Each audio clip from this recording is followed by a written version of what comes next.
Okay, Kitty, it's your time to shine. Do the whole intro. Ah, hold on, I'm bringing it up. No, my voice is still not, it hasn't even warmed up. The whole one, hey? The whole thing. Ew. Hello, and am I reading the right one? Hello, and welcome to the No One Asked You podcast. For this particular series, I'm joined by my wonderful co-host, ThatDarnKitteh. Kitty and I are both going into the story completely new, with almost no knowledge of the story or world.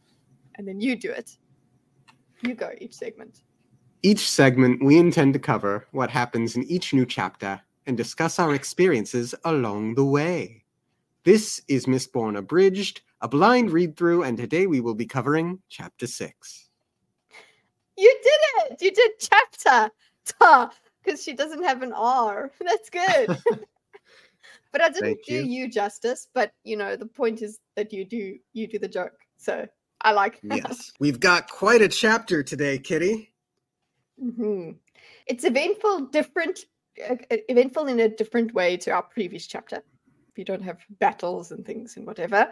I like the pace, the way we're going, because we have sort of planning events and then we have the crazy events. But yeah, this is very good world building as it continues. A lot of character work, Vin wise. Seriously, I got a lot of Vin, and I'll explain what I mean by that when we get there. And yeah, also just a lot of Calcia, experiencing Calcia, enjoying Calcia. What was your overall? I could have read 100 pages of Brandon Sanderson just planning this heist, which is essentially the premise for this chapter. Is it's them setting up their plans and assigning roles, and it was so cool. And I really dislike Yedden. What? You just like Yedden, yeah? No, it's also just witty. The because of the interactions, the way that you could read 100 pages of this because it's entertaining. It's not just because it's planning. You're like, oh, okay, well, they just talk about what they're gonna do. It's like, no, but the interactions, the character stuff that is happening while they're planning is funny and is entertaining. And it does make you think about, oh God, what are they really undertaking here? And I have something that I sort of have to lament. And I say lament because this might sound like a criticism, and it is not a criticism. How dare you? I would imagine, because I don't know how actual heists go, but I would imagine that there are genuinely like hours and hours of discussion and planning. And I know at the end of the chapter, it sort of gets cut off, but I felt like we rehashed a lot of what we learned a chapter or two ago in this chapter. And I really would have loved to hear that they were going through these plans a bit longer. But because of the pacing of, I think, the book in general and the nature of storytelling in general, it just moved so quickly. Such that when I say I could have read 100 pages of Brandon Sanderson's witty planning stages, I mean it. That, yeah. Is that it? I guess, sense? Yeah. No. Look, you could have. You don't know what it would have been like if you might have had the same the criticism of, oh no, he spent a lot of time on this, or it could have been, we could have spaced it differently. So I agree with your criticism there. It's not a criticism. It is a lamentation. It's a lamentation because I think it is a limitation of storytelling in general. Because you can't dwell on that. Like, as much as it makes sense, because in real life, okay, if there was heisting to be done, something an old acting coach used to say is something to the effect of, was it interesting or was it true? People prefer interesting. And it would be difficult to write 100 pages of planning and keep it interesting. Yeah. So, although I think he could do it. I think you're right. Like, in terms, that's what I mean by the character stuff that he does. It's not like they're just sitting and talking, you know. There's a whole bunch of, you know, you're in characters' minds and you get their feedback. Also, just the interaction. I love the dialogue between. I like the way he writes dialogue. Yeah. Yeah, I enjoy it. he's exceptionally talented at it. So to recap, not a criticism, just I want more. A lamentation. Can we get the But extended cut? exactly. But we have an epigraph to get to. So without further ado, I never wanted this, true, but somebody has to stop the deepness. And apparently, Terrace is the only place this can be done. On this fact, however, I don't have to take the word of the philosophers. I can feel our goal now, can sense it, though the others cannot. It pulses in my mind, far off in the mountains. Woo. Yeah, I just want to go forth and read all of the epigraphs. right? It's I'm so like, hard not to. you know what's interesting? In the What? audiobooks, right? In the audiobooks, these are written, these are recited or whatever at the end of the chapter. Really? Yes. So when I get to chapter 6 on my audiobook, it will start with Vin awoke. It will not start with I never wanted this. But the prologue has an epigraph. Yeah. No, I think I don't know, maybe it's just the way maybe they're kind of like in between bits. It's not that they like end the chapter with it. They're like in between bits. I don't know. I need to go and but if I literally go right now and start my chapter 6, my phone's far away for audio reasons. It goes Vin work too, which is weird because I'm like, wait, could you start with that, please? Because that's an anchor for me. Like, I'm not going to go to chapter 5 and then go to the last few seconds of chapter 5 to find my epigraph. Does this mean you know what the epigraph at the end of 6 and start of 7 is? Not very clearly, no. Because remember, I read first and then I listen. So Gotcha. so then by the time I'm listening, I kind of can even fall asleep to the audiobook. So Nice. Yeah.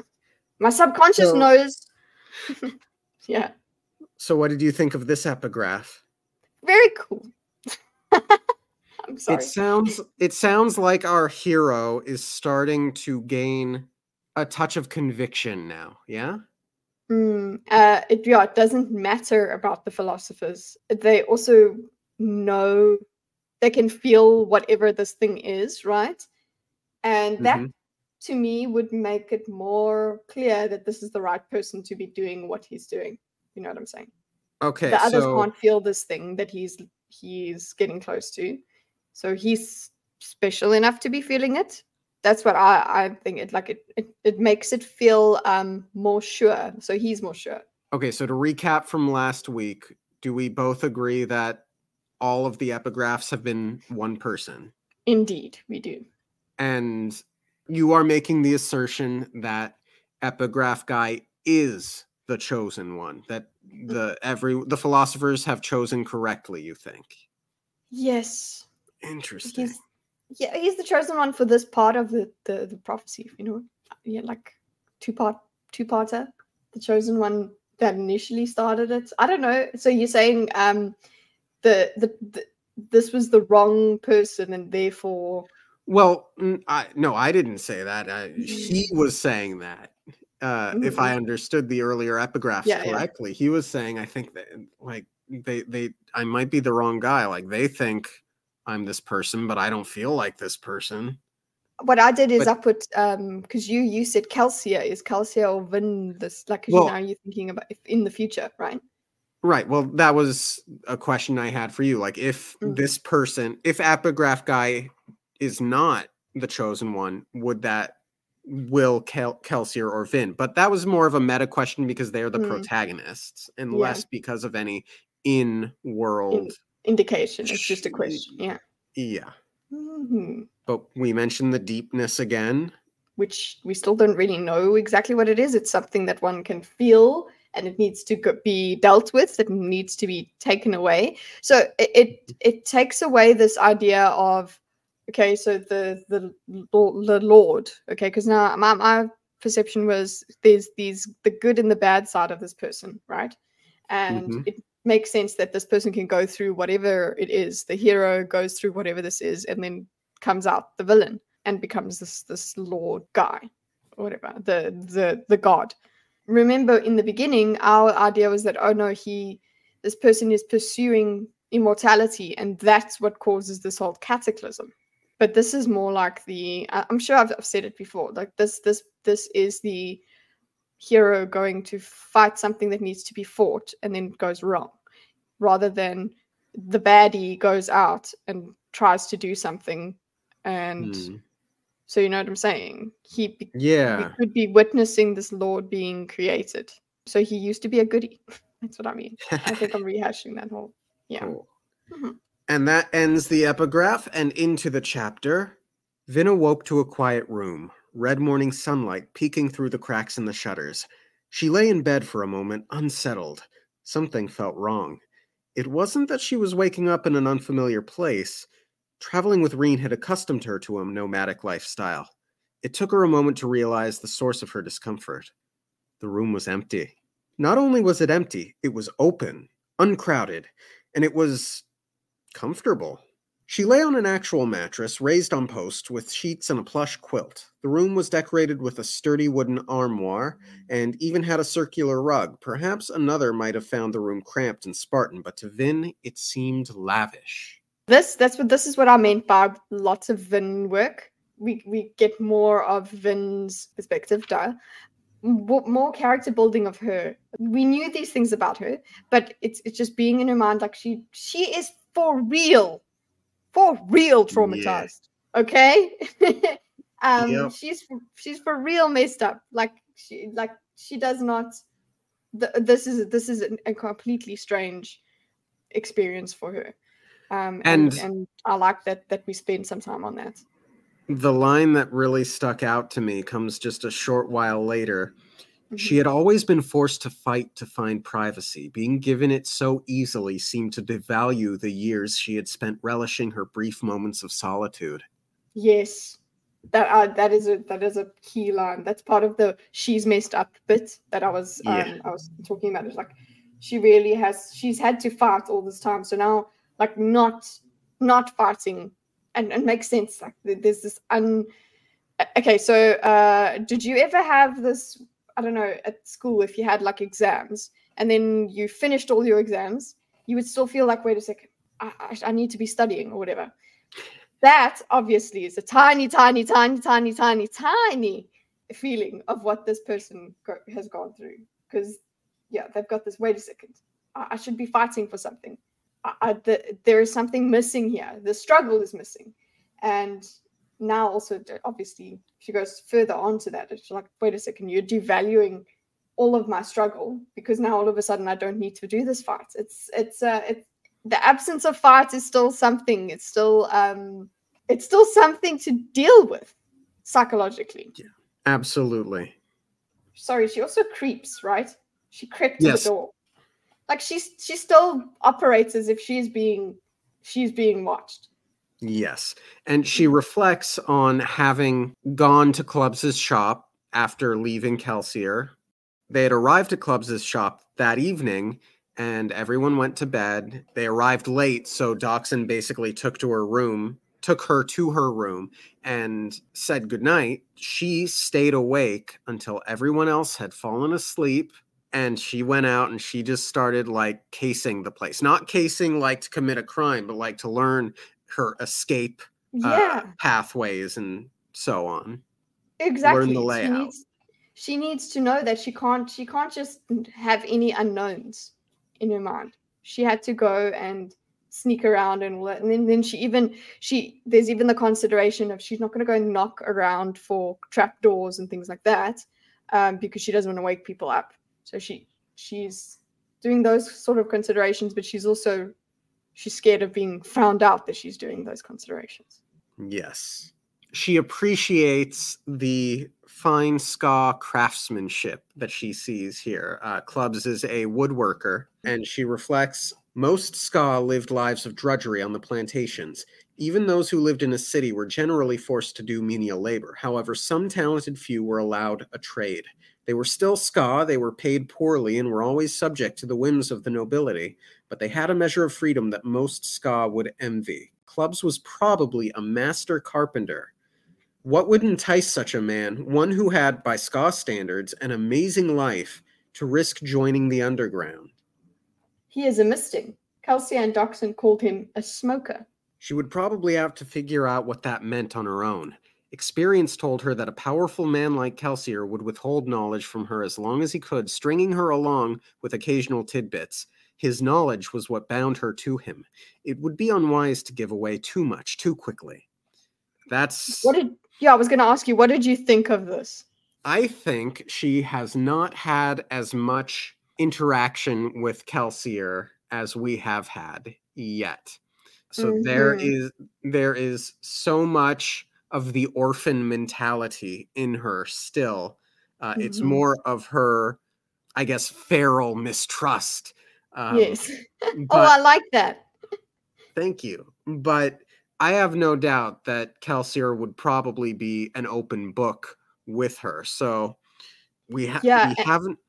Yeah. I think any withholding he would be doing would be like to make sure that she's safe in her allomancy, or like, not trying crazy things. But also, actually, you wouldn't withhold anything in that case. You would actually want her to know as much as possible so she doesn't do something unknowingly and harm herself.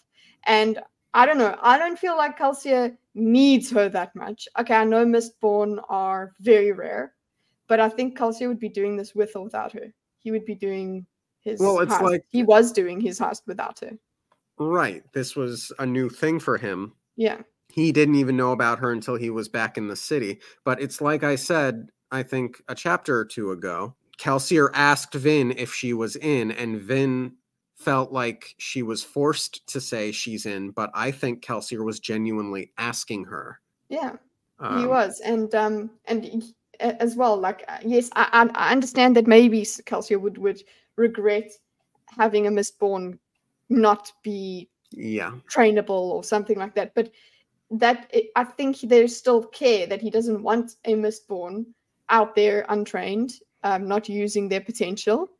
And I think he still would want her to learn and train with him and be apprenticed, but I don't think that he would have forced her into participating in the heist if she said no, and I don't think she realized that she could. She imposed that all on herself, which is feral. Which is funny mistrust. because feral mistrust puts all of this on her.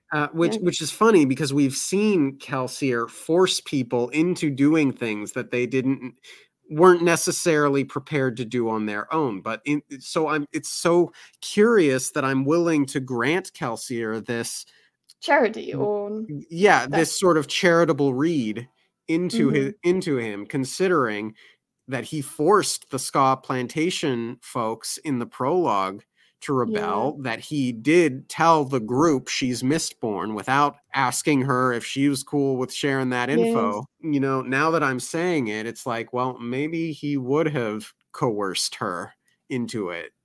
Or in some way, in a normal way, in a convincing way. Not coerced her, I wouldn't say. Maybe just convinced. Yeah. Explained. That I think what makes us so quick to forgive him for all those sort of transgressions is because we know that his heart's in the right place. Yeah. The revengeful place. Even the vengeful place. We're like, okay, we understand that he lost his shit because he was reminded of Mare. Yeah. So, like, we know that that's why. And yes, okay, fine. That did lead him to force the Ska into rebellion, but he was already planning something that was going to probably disrupt everybody's lives in any case. So he's like, oh well, he's just dealt with it. So I guess I'm just a Kelsier fan. I'm sorry. I'm sure. I wonder what kind of disappointments I'll be given. I'm scared. I like him too much. I am fond of him as well. So she's looking through a crack in her door, and you'll want to get ready, Vin, Doxon said as he passed her door. He wore a nobleman's dress shirt and slacks, and he already appeared awake and trim. He paused and looked in her direction. There's a fresh bath for you in the room at the end of the hallway, and I had Club scrounge you up a few changes of clothing. You should fit well enough until we get you something more appropriate. Take your time in the bath. Kel's planned a meeting for this afternoon, but we can't start until Breeze and Ham arrive. Okay, yeah. Still a work in progress. Still a work in progress. Dachshund smiled, eyeing her through the cracked door, then continued on down the hallway. Vin flushed at being caught. These are observant men. I'm going to have to remember that. The hallway grew quiet. She slipped out her door and crept down to the indicated room, and was half surprised to find that there was indeed a warm bath waiting for her. She frowned, studying the tiled chamber and metal tub.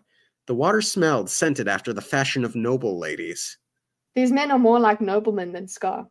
Vin thought. She wasn't certain how she felt about that. For me, this line and this sort of thinking was, hold on. So it's possible for types, for some, it's bad to live in any way like a nobleman. It seemed like it's immoral to live better than other people. So she has these moral qualms about luxury, about comfort, because we had the same thing of her. It's devalued this struggle that she had for privacy. Now it's like devalued the struggle that they have in the underworld. This struggle for everything. So it's as if you devalue it when everything has come easy to you. So there's kind of this immoral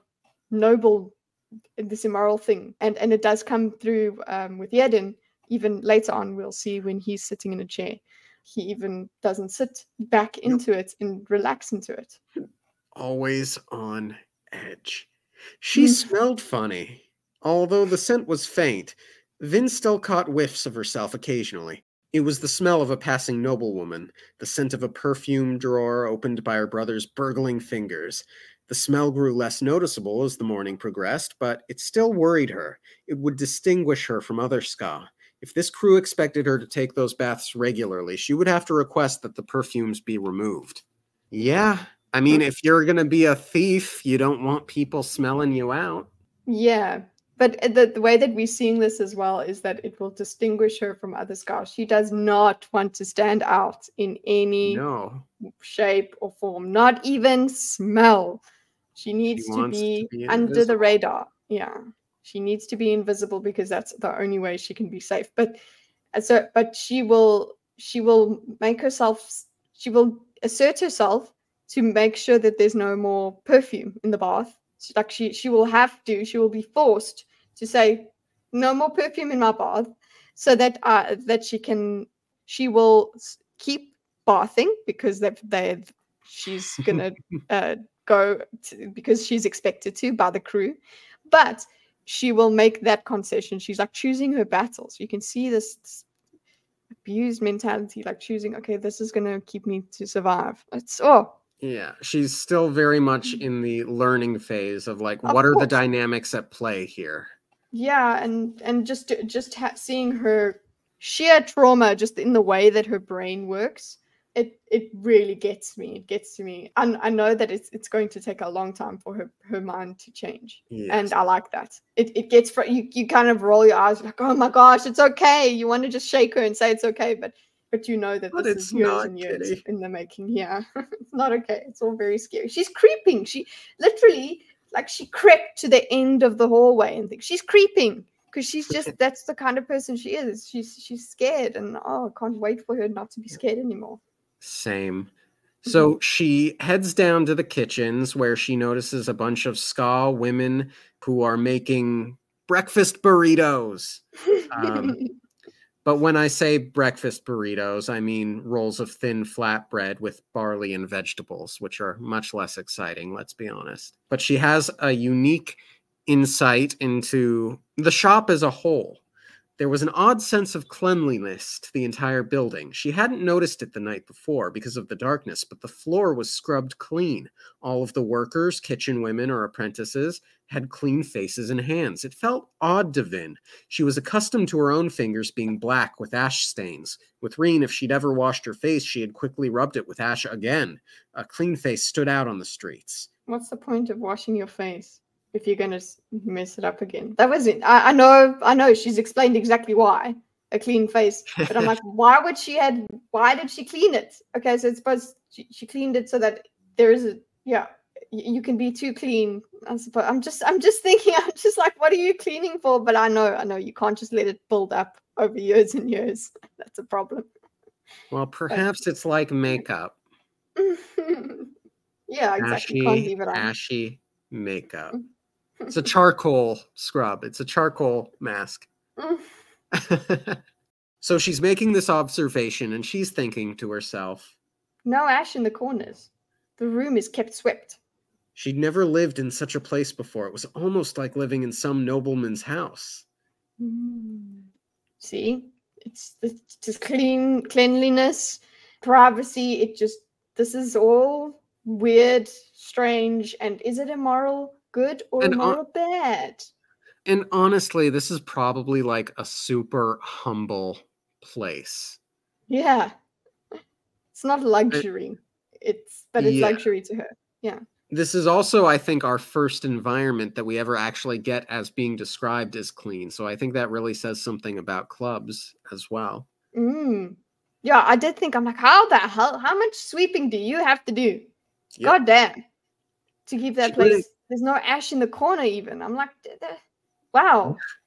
Well done, clubs, running a ship-shape tight. Ship-shape shop. Yes. She glanced back at the kitchen women. They wore simple dresses of white and gray with scarves around the tops of their heads and long tails of hair hanging out the back. Vin fingered her own hair. She kept it short like a boy's. Her current ragged cut had been given by one of the other crew members. She wasn't like these women. She never had been. By Reen's command, Vin had lived so that other crew members would think of her as a thief first and a girl second. But what am I now? Perfumed by her bath, yet wearing the tan trousers and buttoned shirt of an apprentice craftsman, she felt distinctly out of place, and that was bad. If she felt awkward, then she undoubtedly looked awkward too. Something else to make her stand out. Yeah. You see, more of the, I need to be invisible. I'm going to die if I'm visible kind of stuff. She did. Well, I'm not making fun of it. It's just, wow. She's oblivious to her own paranoia because that's literally how she's been living her life. At least she's self-aware about it. I felt so, my heart when she touched her own hair because it's such a normal thing to look at. She's looking at women because also she's got women that are in a different kind of womanhood in front of her. They're not part of that. Well, they are part of the underworld, but they're busy doing normal things, and they're being women in a way that has never been accessible to her. It's not been safe for her to be a woman until like maybe it's okay now, but yeah, she's noticing. Oh wait, there is a different way of being, and I'm not being that. Just this fact that she touches her own hair, that was such a tender moment for me. I was like, oh, she's thinking about the way she looks, but also, you know that she's probably thinking about that because she's like, wait a second, now I stand out because I'm not a girl enough. She's that scared as well. But yeah, all of that emotion goes. That's what I mean when I said about this chapter being a lot about Vin work, a Vin character.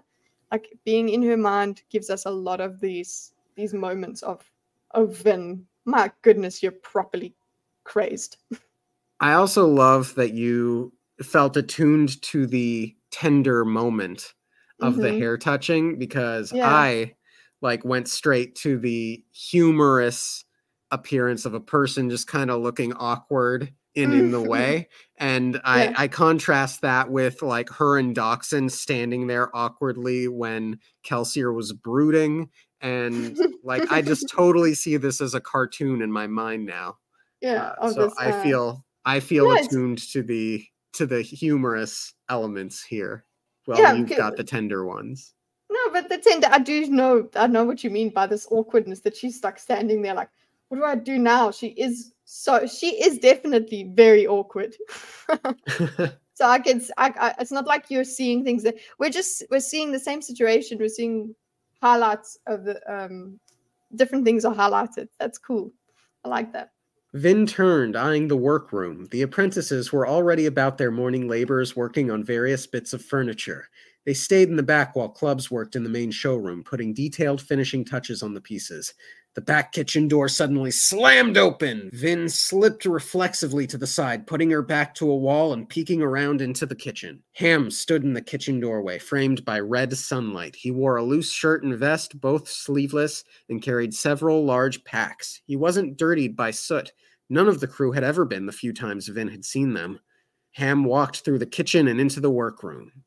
"So," he said, dropping his packs, "anyone know which room is mine?" "I'll ask Master Claydent," one of the apprentices said, moving into the front room. Ham smiled and stretched and then turned toward Vin. "Morning, Vin. You know you don't have to hide from me. We're on the same team." Vin relaxed, but remained where she was, standing beside a line of mostly finished chairs. "You're going to live here too?" "It always pays to stay near the smoker," Ham said, turning and disappearing back into the kitchen. He returned a moment later with a stack of 4 large bay wraps. "Anyone know where Kel is?" "Sleeping. He came in late last night and hasn't gotten up yet." "Docs?" "In his room on the 3rd floor. He got up early, came down to get something to eat, and went back upstairs." She didn't add that she knew from peeking through the keyhole that he was sitting at his desk scribbling on some papers. "You always keep track of where everyone is like that?" "Yes." "You're an odd kid, Vin."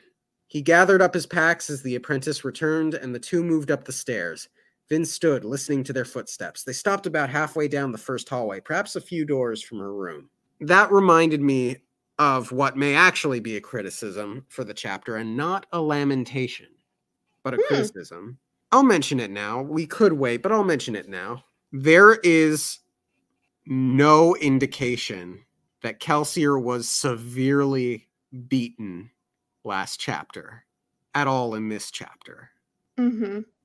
Like, he didn't look worn out. He wasn't like moving gingerly as if he were bruised. I'm wondering if they're gonna bring it up in the next chapter, because this was all from Vin's perspective, but Vin is normally very perceptive, so that seems like the kind of thing she might pick up on. Now, it's possible that he's using allomancy to enhance his senses to be able to put up with the beating, but yeah, there was no indication whatsoever, and I'm surprised, because that seems like a detail Brandon Sanderson might have put in. I feel like what I'm thinking because I did notice that, but what I was thinking is it's on purpose. There must be it's a detail that I don't think it's a mistake.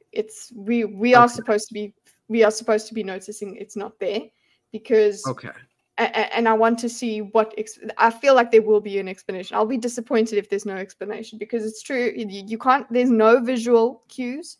There is only, she just talks about the fact that he sleeps and he came in late and he stayed. That's it. The fact is he's recovered for basically half a day, but we don't know what he's been doing in that time. But yes. I agree. So if there is no explanation coming, then I will be disappointed. Then critical. I'm critical of that. That's like, no. You swept that under the rug. That's not cool. Yeah, and I still have trust that Brandon Sanderson wouldn't drop a detail like that. So when I say criticism, it's more like there's still time to course correct. Because this is our first time reading it, so we don't know. And we do know that he's going to have some sort of tense discussion after the end of this chapter, which will give lots of opportunity to bring that up. We'll see. So you know that you were talking about that balance between true and interesting? Like, you need it still to have a layer of truth to make it interesting. If there's no truth, then it's like, it's then it's too interesting. You know what I'm saying? It's like no. You're talking shit. It's too interesting. I can't understand what's happening. Yeah, it's too interesting. It's so interesting that I don't believe you. Right. I also want to add, though, back to this last interaction. I like Ham, and I really liked that interaction of you always know where everyone is. You're an odd kid, Vin. There was something just kind of older brotherly about it. Audiobook notes. We have, who is he? Gosh. Okay, well, here's the narrator that we have here. He also does Wheel of Time, and he does the same sort of voice for Ham as he does for Perrin, which, okay, it's not exact same voice, but there's the same sort of tone that he gives this guy that he gave to Perrin, and Perrin is one of my favorite characters in Wheel of Time. So that was endearing. I liked that he did that. It's not that I'm imagining Perrin because now it's the same narrator and whatever. There's he's performing differently, but this tone that he has, I had warmth for it because I was like, oh, this is like Perrin. So, and Perrin's also a big boy. He's like that as well. So I think that's obviously where he got this from. Nice. And yeah, so I'm getting that nice feels audiobook wise. But your voice for him is also an interesting one. Don't worry about that. Like I'm liking the way you do it as well. Thank you. The scent of steamed barley enticed her. Vin eyed the kitchen. Ham had gone in and taken food. Was she allowed to do the same? Trying to look confident, Vin strode into the kitchen. A pile of bay wraps sat on a platter, probably to be delivered to the apprentices as they worked. Vin picked up 2 of them. None of the women objected. In fact, a few of them nodded respectfully toward her. I'm an important person now, she thought with a measure of discomfort. Did they know that she was Mistborn? Or was she simply treated with respect because she was a guest? Eventually, Vin took a 3rd bay wrap and fled to her room. It was more food than she could possibly eat. However, she intended to scrape out the barley and save the flatbread, which would keep well should she need it later. Jeez. Come on. When I got to that, I was like, okay. Like, whoa. Then this is so in character for her. It is very. It's not over the top for her at all. But it's over the top for a non-abused human. So, or non-abused, non-starving, non-struggling, privileged human. So it's like you're like, oh my god, she's like an animal. She is feral because it's like she's hoarding food because she doesn't know where her next meal is going to come from. That's how insecure she is about this. She's like okay, there's even cues that okay, she's going to be staying here. Mm-hmm. She sees other people are going to be living here. They're bringing packs in, so they're also going to stay longer. So she has reason to believe she will be here for an extended time, but she won't believe that. She's still going to prepare for some unexpected runaway or something like that. She's keeping food. Like, it makes so much sense. It's brilliant. I like it. Yeah. And it's another like empathetic trait. I think Brandon Sanderson has not gone over the top to the point of, oh gosh, enough of this already. I get it. She's paranoid. No, he's still very much in the building empathy for this character stage. It's not overbearing. It's still a light and easy read. Yeah, it's not, oh my God, we get it. No, definitely not. It's oh my God, I wish you could just shake her and be like, you're okay. You're okay. You're okay. Like, that's all I want to do. And that's how he's communicating it. I mean, you could, if people had a criticism for this, I'd be like, whoa. What, do you think that somebody who's lived their life like this is just going to have one good night and then they're going to stop thinking this way? No way. Right. This makes sense. It's very realistic.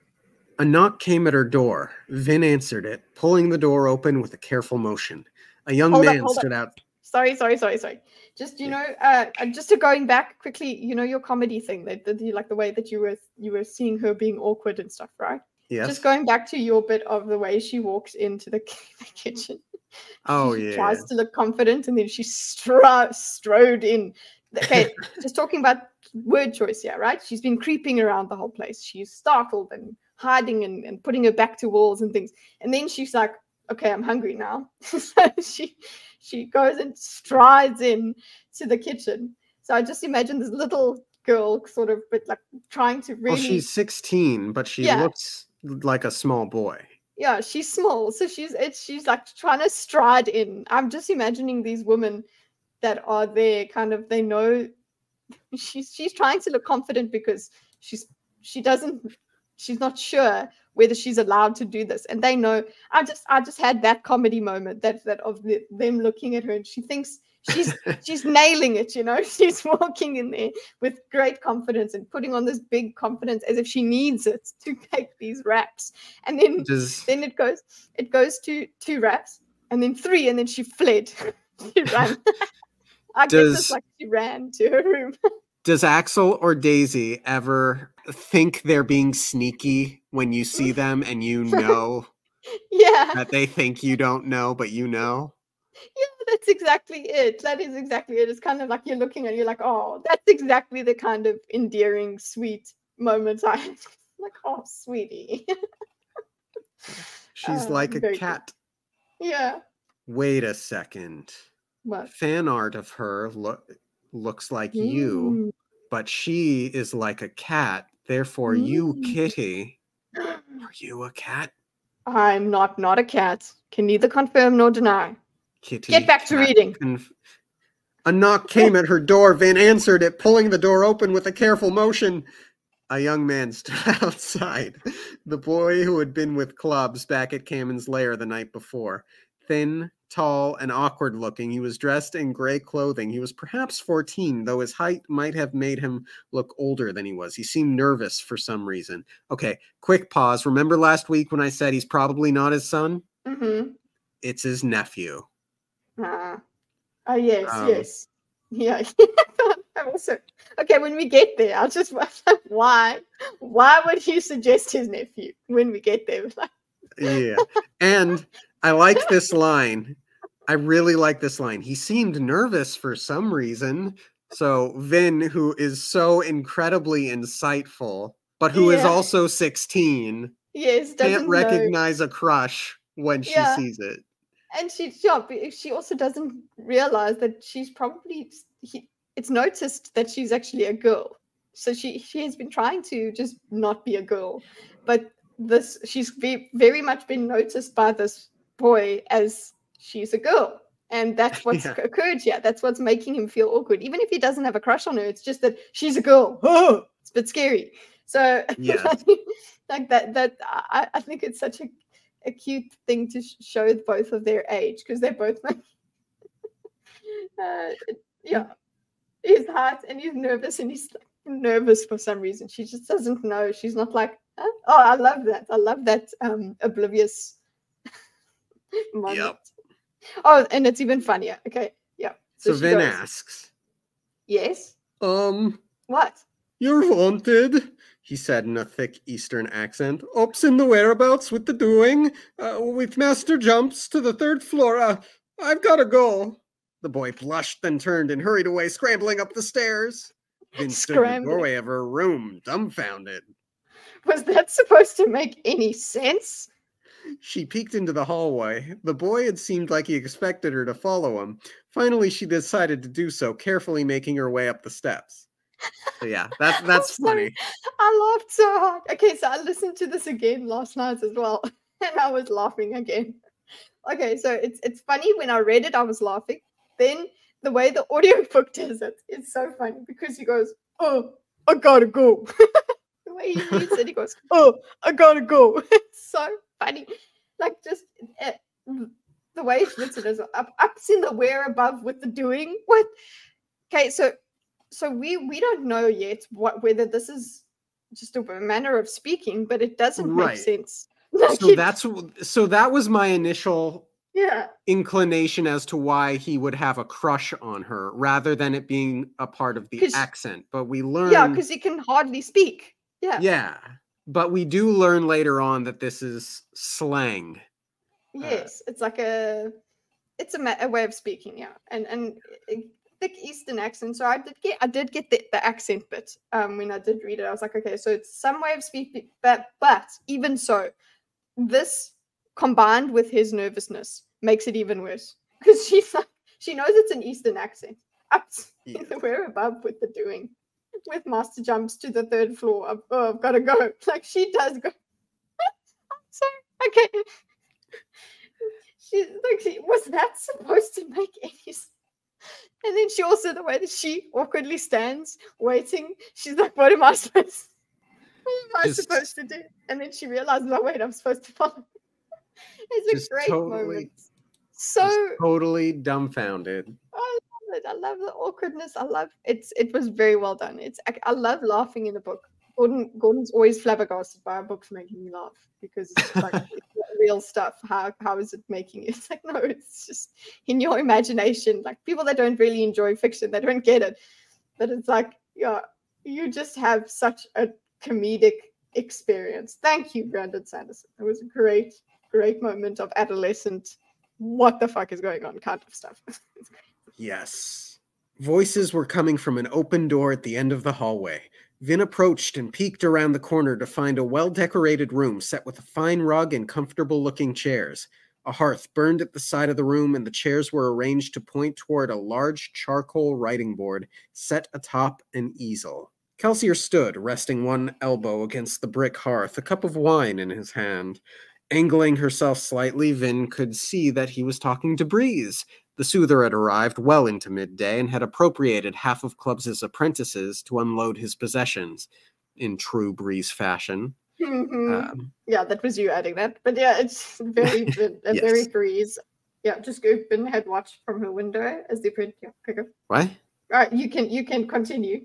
Vin had watched from her window as the apprentices had carried the luggage, disguised as boxes of lumber scraps, up to Breeze's room. Breeze himself hadn't bothered to help. More Breeze.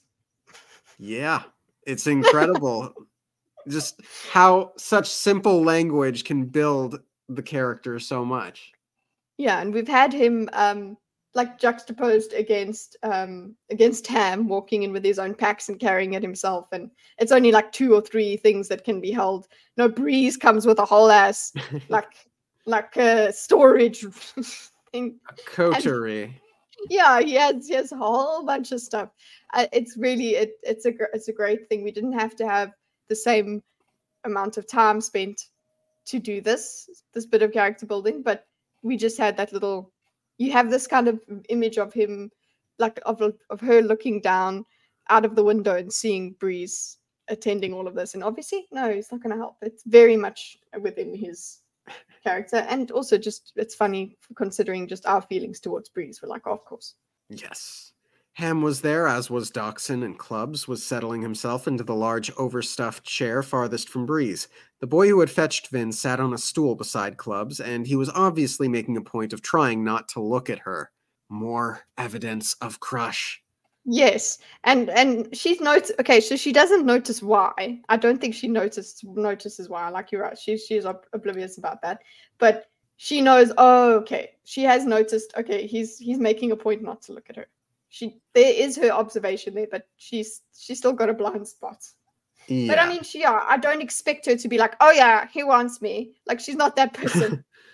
No. I mean, I wonder if she's even capable of thinking of like a relationship or like someone honestly crushing rather than wanting to take. Yeah. Lusting. Yeah. Crushing rather than lusting.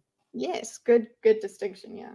The final occupied chair held the man, Yedden, dressed as before in common Ska worker's clothing. He sat in his chair without resting against its back, as if he disapproved of its plushness. His face was darkened with soot, as Vin expected of a Ska worker.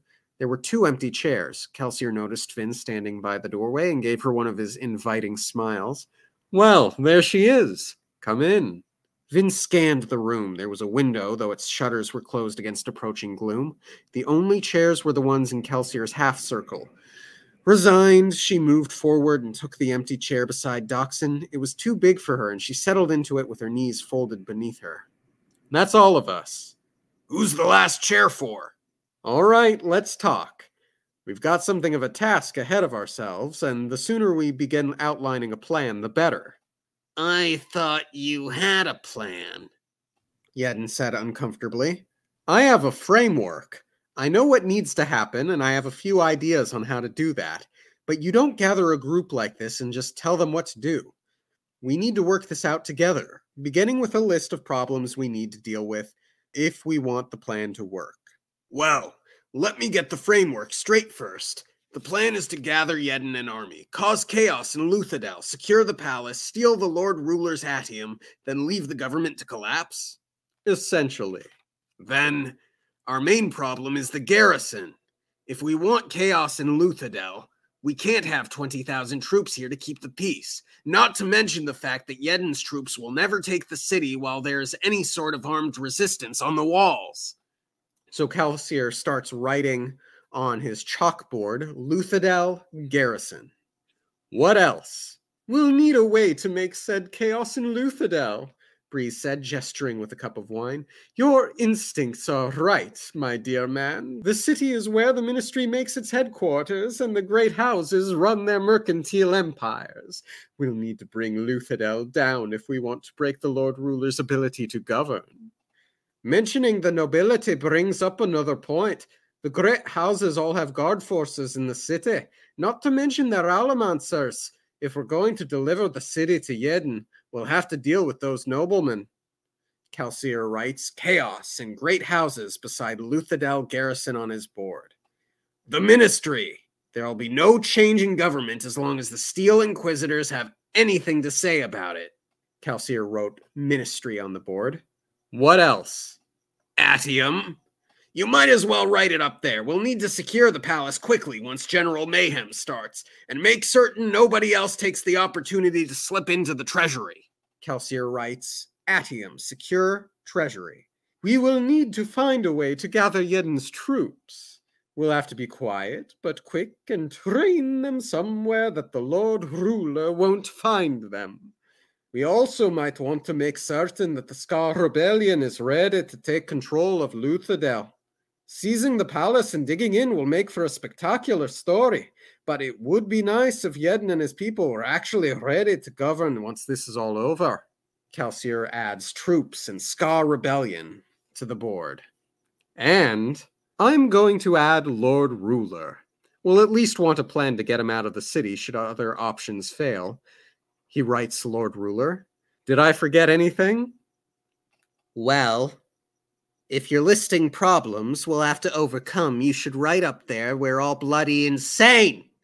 Though I doubt we can fix that. And the group chuckles and Calcier writes Yedden's bad attitude on the board. When you break it down like that, it doesn't sound so bad, does it? Okay, that was a chunk.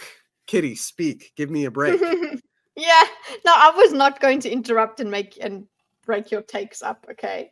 They were very good, so I was just waiting for permission.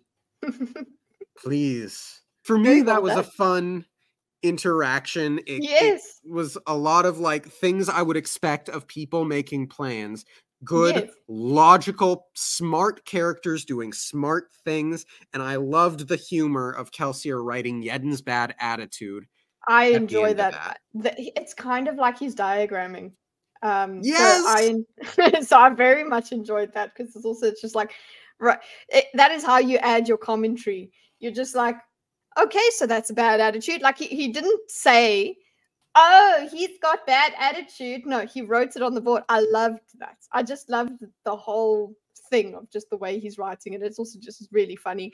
And it's great the way he goes, yeah, when you write it down like that, it doesn't sound so bad, does it? And Vin actually does go like, she's frowning, trying to decide if Calcier was attempting a joke or not. It's just like, yes, we are writing on the chalkboard, but what we're writing on the chalkboard, they're crazy big plans. Yet he doesn't, it's not that he's lying. It's just like he does have bad attitude. We do need good attitude for these positive, for this. We've decided we're doing this crazy foolhardy thing. Okay, cool. We don't have time to sit and dwell on the fact that it is crazy. That's why, but yeah, there is this juxtaposition of writing down on the board, basically. It's quite funny, writing down on the board what we're doing for our heist and stuff. I enjoyed it. And it's diagramming. I call it diagramming. Me too. And Vin is starting to come to a realization And it's a neat realization, which ends in a really wonderful interaction. Vin frowned, trying to decide if Kelsier was attempting a joke or not. The list wasn't just daunting, it was disturbing. 20,000 Imperial soldiers, the collected forces and power of the high nobility, the ministry. One Steel Inquisitor was said to be more powerful than 1,000 troops. More discomforting, however, was how matter-of-factly they regarded the issues. How could they even think of resisting the Lord Ruler? He was the Lord. He ruled all of the world. He was the creator, protector, and punisher of mankind. He had saved them from the deepness, then had brought the ash and the mists as a punishment for the people's lack of faith. Vin wasn't particularly religious. Intelligent thieves knew to avoid the Steel Ministry, but she knew the legends. And yet, the group regarded their list of problems with determination. There was a grim mirth about them, as if they understood that they had a better chance of making the sun rise at night than they did of overthrowing the final empire. Yet they were still going to try. By the Lord Ruler. You're serious? You really mean to do this? Don't use his name as an oath, Vin. Even blasphemy honors him. When you curse by that creature's name, you acknowledge him as your god. Vin fell silent, sitting back in her chair, a bit numb. Okay, so there are a couple of things that we shouldn't skip past now, having read that. Is this the first mention of the deepness that isn't a part of the epigraphs? I think so, yes. Okay, so we know that epigraph guy is told that he is the hero who is destined to save the world, or possibly destroy it, according to some interpretations. And he is out to stop the deepness. And now Vin is saying the Lord Ruler stopped the deepness. Is epigraph guy Lord Ruler confirmed, or is Lord Ruler lying about the events of epigraph guy? Because we know Lord Ruler to be evil. But remember, I saw glimpses of evil hero. No, not evil hero. You know, like you say Vin might have a power-hungry arc. It's the same thing. There must be some, you know, the fact, okay, so there is that makes sense. He saved them from the deepness. That works with the epigraph. Then brought the ash and mist as a punishment for the people's lack of faith. I'm wondering if that's how it went. I think it might have just been the counterstroke, the fallout of what happened there. So, but then it's like, okay, well, that they've made this on purpose. He's made it known that, oh no, the mists and the ash are a punishment for the people's lack of faith. So it might have been a mistake, but he's now spun that and said, okay, it's because of the lack of faith. So just makes it more, this origin story even more tantalizing. Yes, there we go. Good word. Thank you. I am known to come up with one or two on occasion. Anyway, anyone have any ideas on how to overcome these problems? Aside from Yedin's attitude, we all know he's hopeless. The room was quiet and thoughtful. Thoughts, angles, impressions. Now that it's all up there, I can't help wondering if the child has a point. This is a daunting task, but it can be done. Let's start by talking about how to break the city. What can we do that will be so threatening that it will throw the nobility into chaos? Maybe get the palace guard out into the city, exposing them to our troops? Something that will distract the ministry and the Lord Ruler himself while we move our troops into attack. Well, a general revolution among the populace comes to mind. Won't work. Why not? You know how the people are treated. They live in slums, work in mills and smithies the entire day, and half of them still starve. Don't you understand? The rebellion has been trying for 1,000 years to get the ska in this city to rise up. It never works. They're too beaten down. They don't have the will or the hope to resist. That's why I had to come to you to get an army. The room fell still. Vin, however, slowly nodded her head. She'd seen it. She'd felt it. One didn't fight the Lord Ruler. It's the meme! One does not simply fight the Lord Ruler. Even living as a thief crouching at the edge of society, she knew that there would be no rebellion. He's right, I'm afraid. The ska won't rise up, not in their current state. If we're going to overthrow this government, we'll need to do it without the help of the masses. We can probably recruit our soldiers from among them, but we can't count on the general populace. Could we cause a disaster of some sort? Fire, maybe? It might disrupt trade for a while, but I doubt it would have the effect we want. Besides, the cost in Ska lives would be too high. The slums would burn, not stone noblemen keeps. Oh, what then would you have us do? Kelsier smiled, eyes twinkling, because he's been thinking about this for a while now, of course. What if we turned the great houses against each other? A house war. It's been a while since the city had one of those. Which means that tensions have had plenty of time to brew. The high nobility are growing increasingly powerful. The Lord Ruler barely has control over them anymore, which is why we have a chance of shattering his grip. Luthadell's great houses are the key. They control imperial trade, not to mention enslave the greatest majority of the Ska. And so Kelsier writes, chaos and great houses up on the board. If we can turn the houses inside Luthadel against each other, we can bring down the city. Mistborn will start assassinating house leaders, fortunes will collapse. It won't take long before there's open warfare in the streets. Part of our contract with Yedden states that we'll give him an opening to seize the city for himself. Can you think of a better one than that? It has flair, and I do like the idea of having the noblemen kill each other. You always like it better when someone else does the work, Breeze. My dear friend, the entire point of life is to find ways to get others to do your work for you. Don't you know anything about basic economics? Actually, it was a rhetorical question, Ham. Those are the best kind! Philosophy later, Ham. Stay on task. What do you think of my suggestion? Okay, that's a lot. Kitty, speak so I don't have to for a little while. What I'm liking about this, okay, also just fun interaction. That's why it's just so much fun to just listen to you go through all the different voices and, you know, the little scraggly Yedden trying to, oh my God, that was a great speech. The way that he just, you know, loses it. Oh, we've been trying for so long, and how pathetic that whole thing is. It makes a lot of sense. And yes, it is within reality, even though Yedden is irritatingly negative, he's right. But I like the way it is. We are going through things they can and can't do. You wouldn't come up with the solution immediately.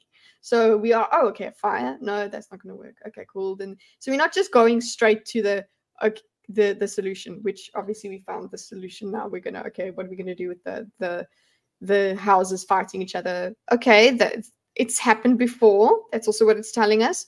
So it's not like they're trying to do something that has never happened before, so that's quite a good thing.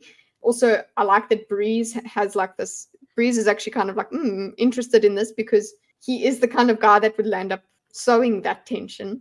I like the idea, and yeah, I know what you mean by what you said. You could read 100 pages of this because he has kept it.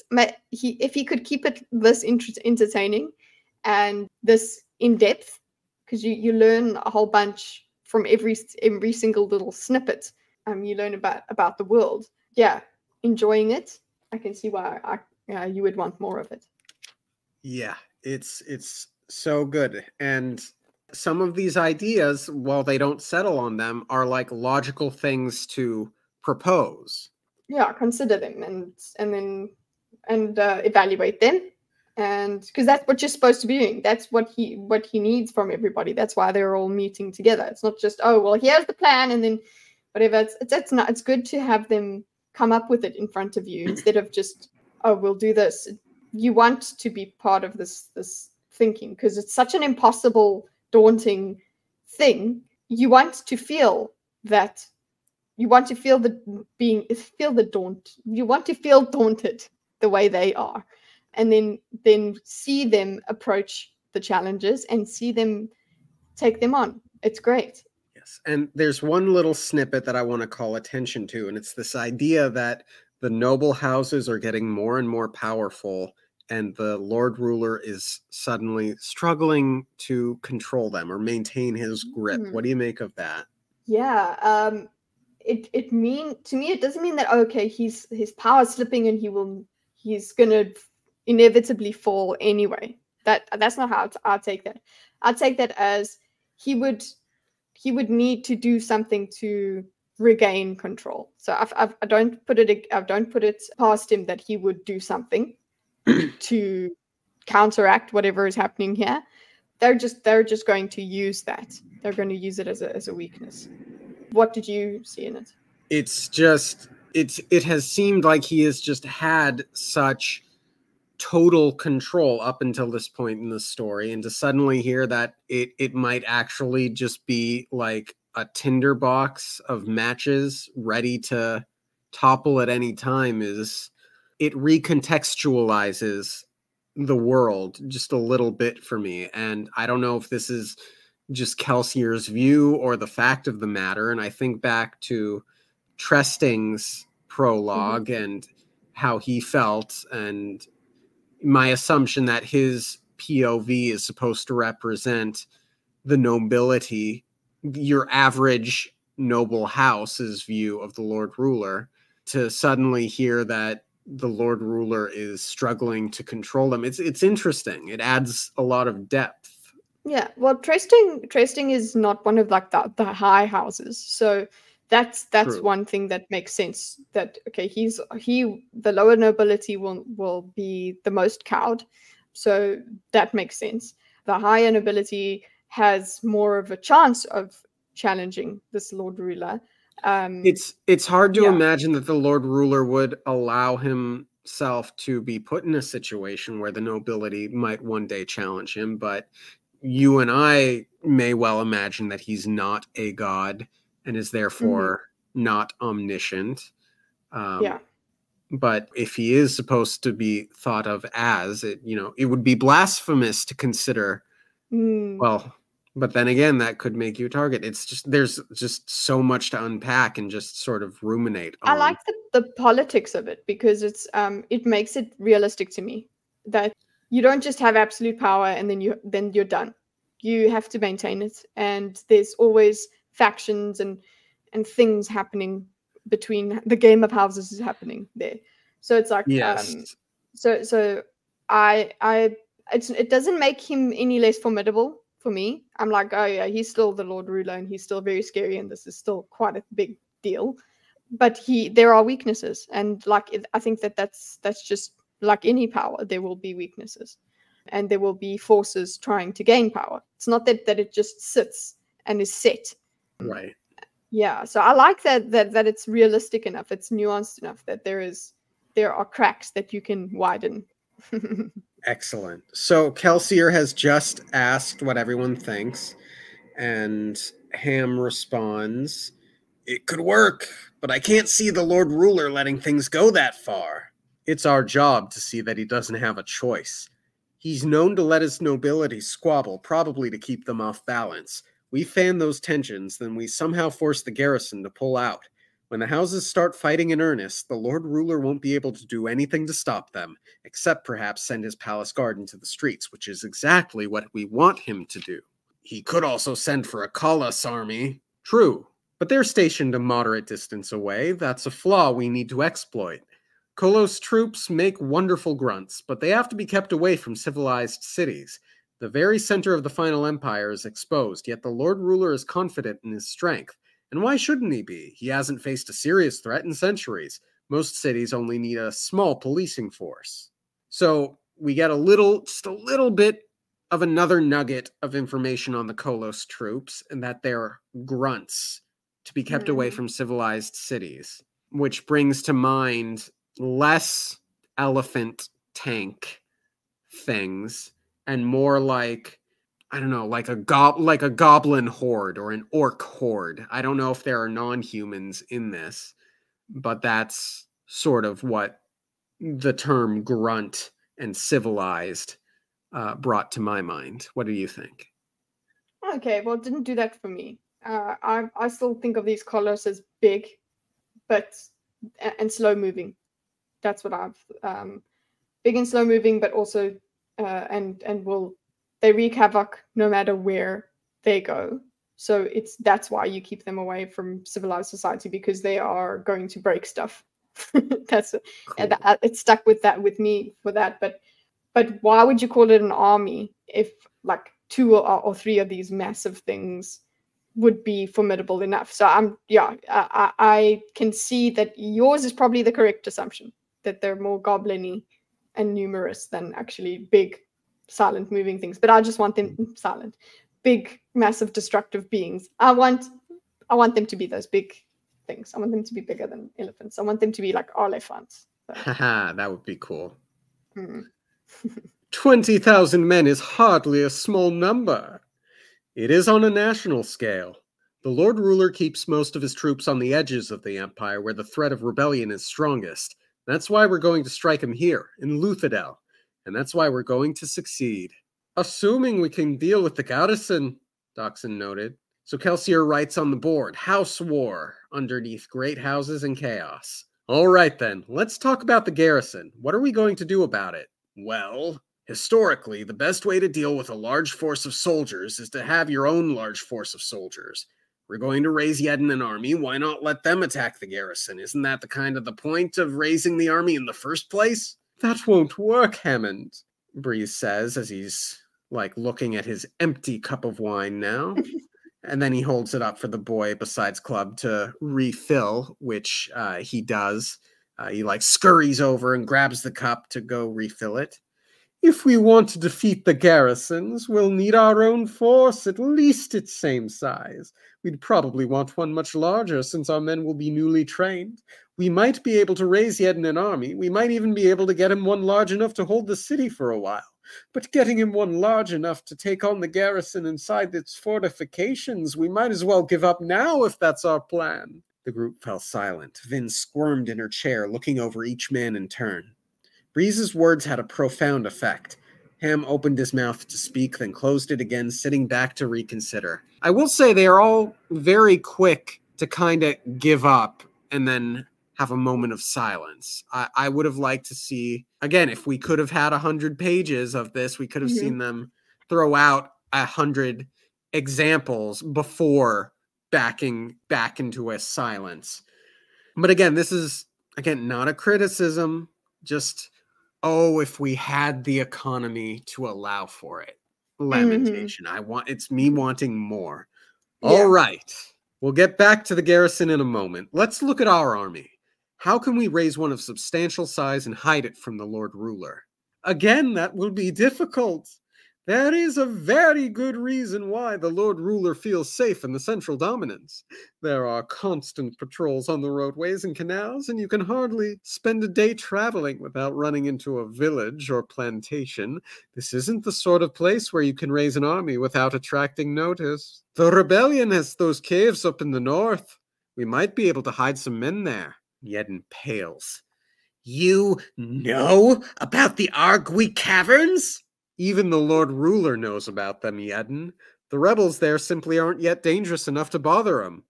And this is just another notch in my I don't like Yedden anymore belt. He's been thoroughly unhelpful. He's just sitting there being like, not gonna work, not gonna work. We've tried, not gonna work. And then suddenly he's like, my home base, you all know, even the Lord Ruler. What is this guy totally incompetent? Yes, that's what I'm seeing. So is that what you mean by you don't like him? Yeah, definitely he's incompetent. It makes sense that this is what's been happening. That just because you got right on your side does not mean that you're competent. Just because rebellion seems like we want people to rebel because they're oppressed and all of this doesn't mean your leaders are doing a great job. I thought it was hilarious.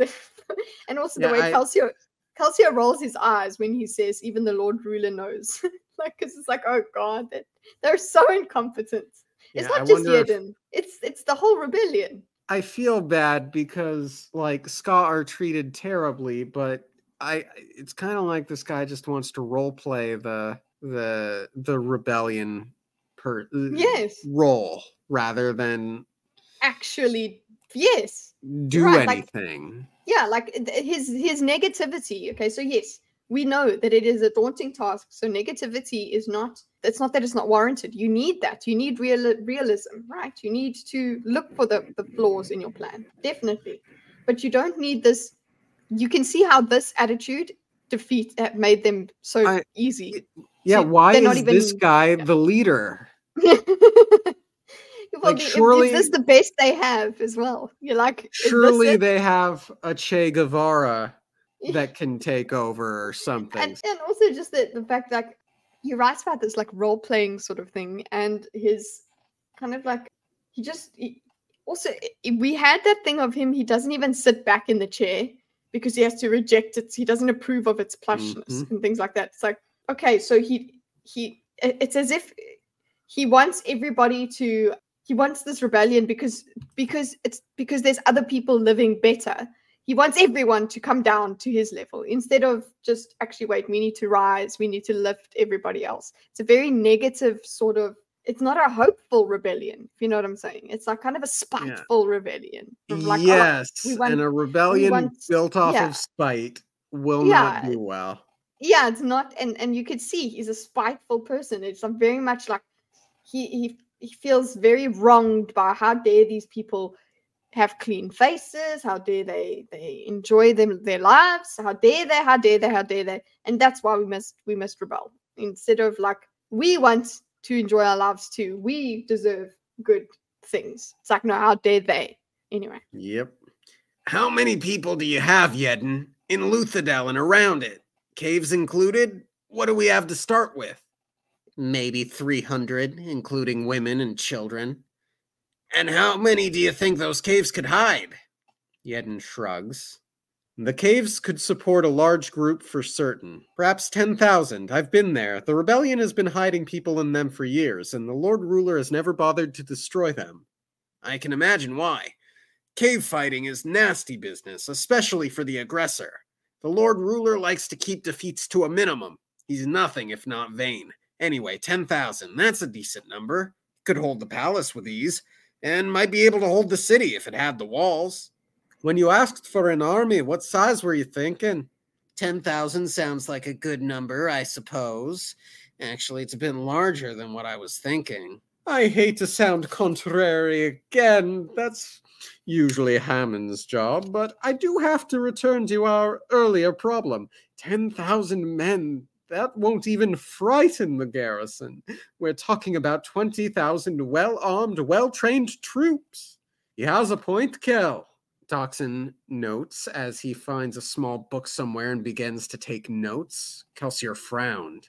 Any way you look at it, Kel, that garrison is going to be a tough stone to break. Perhaps we should just focus on the nobility. Maybe we can cause enough chaos that even the garrison won't be able to suppress it. Doubtful. The garrison's primary duty is to maintain order in the city. If we can't deal with these troops, we'll never pull this off. Then he eyed Vin. What do you think, Vin? Any suggestions? And she froze. Cammon had never asked her opinion. What did Kelsier want from her? She pulled back into her chair slightly as she realized that the other members of the crew had turned, looking toward her. Oh, don't intimidate the poor thing, Kelsier, Breeze says with a wave of his hand. Vin nodded, but Kelsier didn't turn away from her. No, really. Tell me what you're thinking, Vin. You've got a much larger enemy threatening you. What do you do? Well, you don't fight him, that's for certain. And even if you won somehow, you'd be so hurt and broken that you couldn't fight off anyone else. Makes sense. But we might not have a choice. We have to get rid of that army. And if it just left the city, that would work too. If I had to deal with someone big, I'd try and distract him first. Get him to leave me alone. Good luck getting the garrison to leave Luthadel. The Lord Ruler sends squads out on patrol sometimes, but the only time I know of the entire garrison leaving was when the Ska Rebellion broke out down in Coeur d'Alene a half-century ago. Vin's idea is too good to dismiss that easily, I think. Really, we can't fight the garrison, at least not while they're entrenched, so we need to get them to leave the city somehow. Yes, but it would take a particular crisis to require involving the garrison.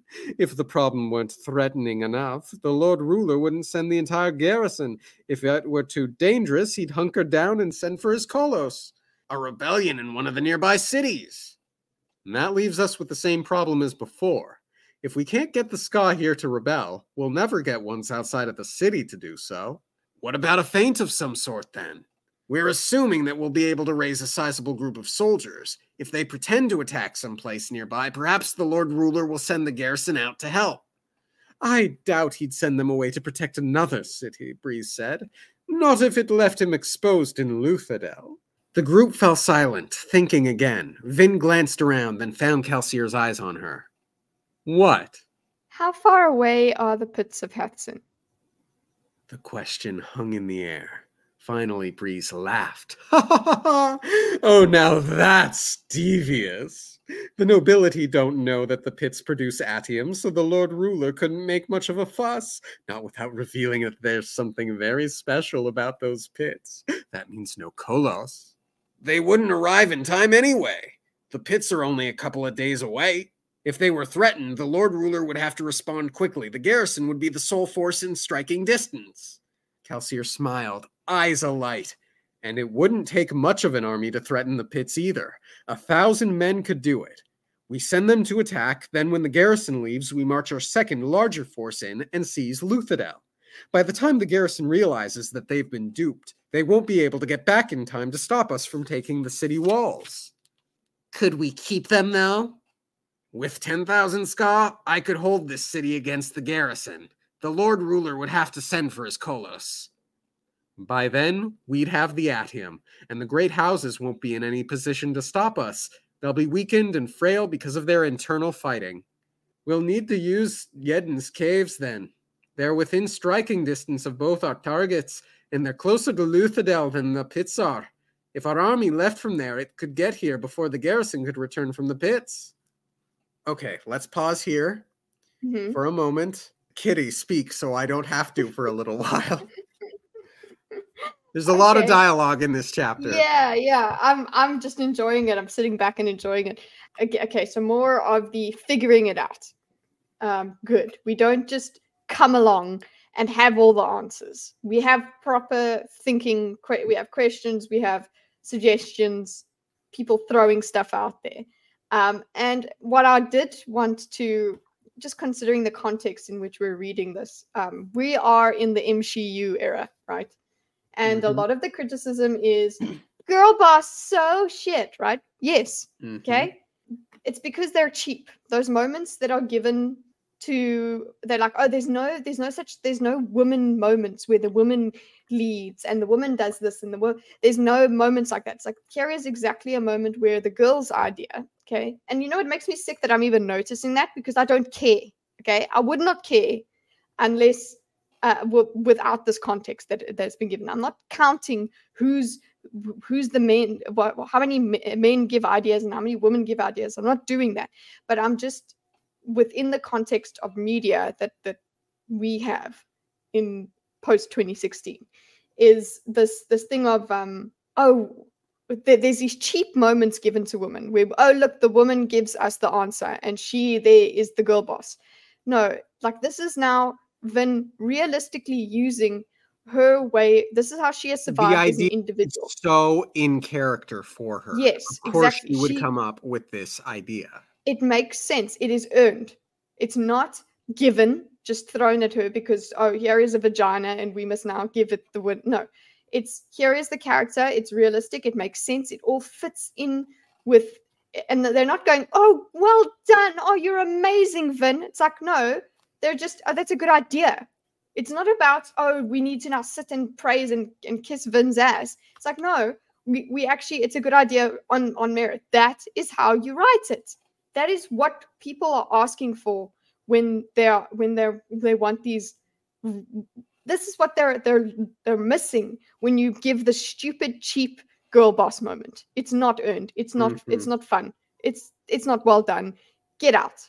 So, and I'm actually I've made myself angry here because I'm like I can't even enjoy Vin without having, I don't know, like Brie Larson in my face. That's all I'm thinking of. Because now I'm just thinking, and that they're apparently making a show about this. I'm like, they would cheapen a moment like this. They would take this and make it about Vin. Yeah. Are they making a Mistborn thing? Yeah, apparently they are. So that just makes,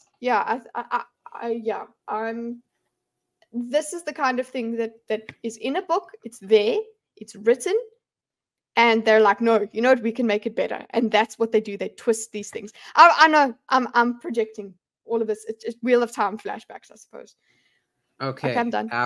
After we're done recording, you're gonna have to update me on the details of We'll this go and do some Mistborn series. Googling.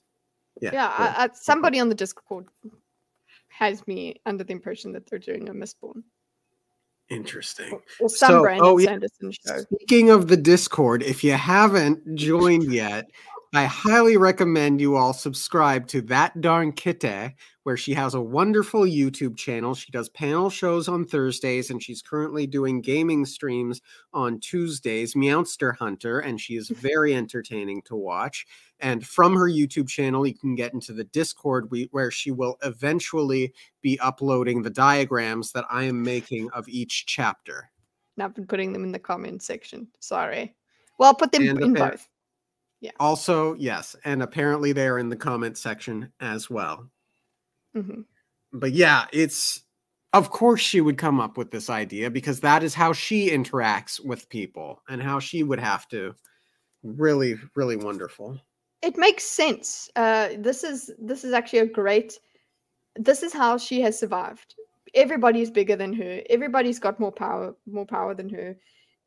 She's had to operate in this way a lot of the time. It's been unthinkable for her to ever rise up. So who better to? This is how she survives. So yeah, kudos. 10 out of 10. That's good. So Doxson comments that he'll have to start stockpiling supplies in the caves. And how are we going to get the soldiers there?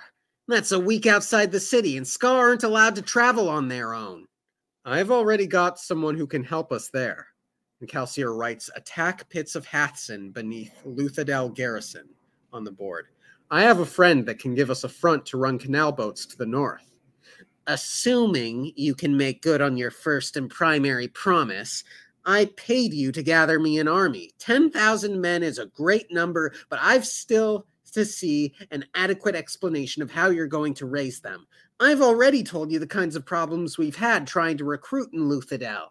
We won't need the general population to support us. Just a small percentage of them. There are nearly 1 million workers in and around Luthadel.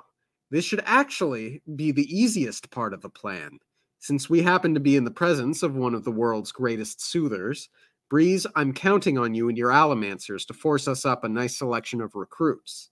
Kelsier, my good man, I wish you wouldn't use words like force in reference to my talents. I simply encourage people. Well, can you encourage us up an army? How much time do I have? A year. We'll plan this to go off next fall.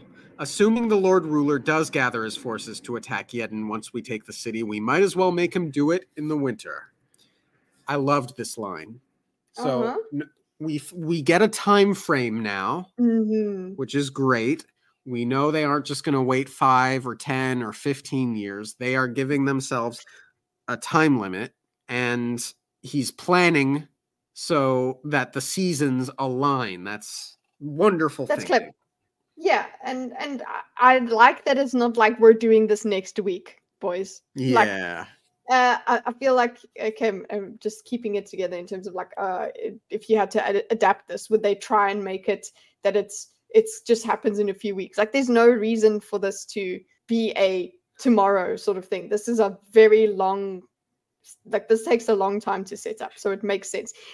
Even so, a year is quite a short time for something like this. But that is also doable. What I thought. But yeah, it's doable. It's cutting it fine, but I'm just very happy it's not okay in a couple months.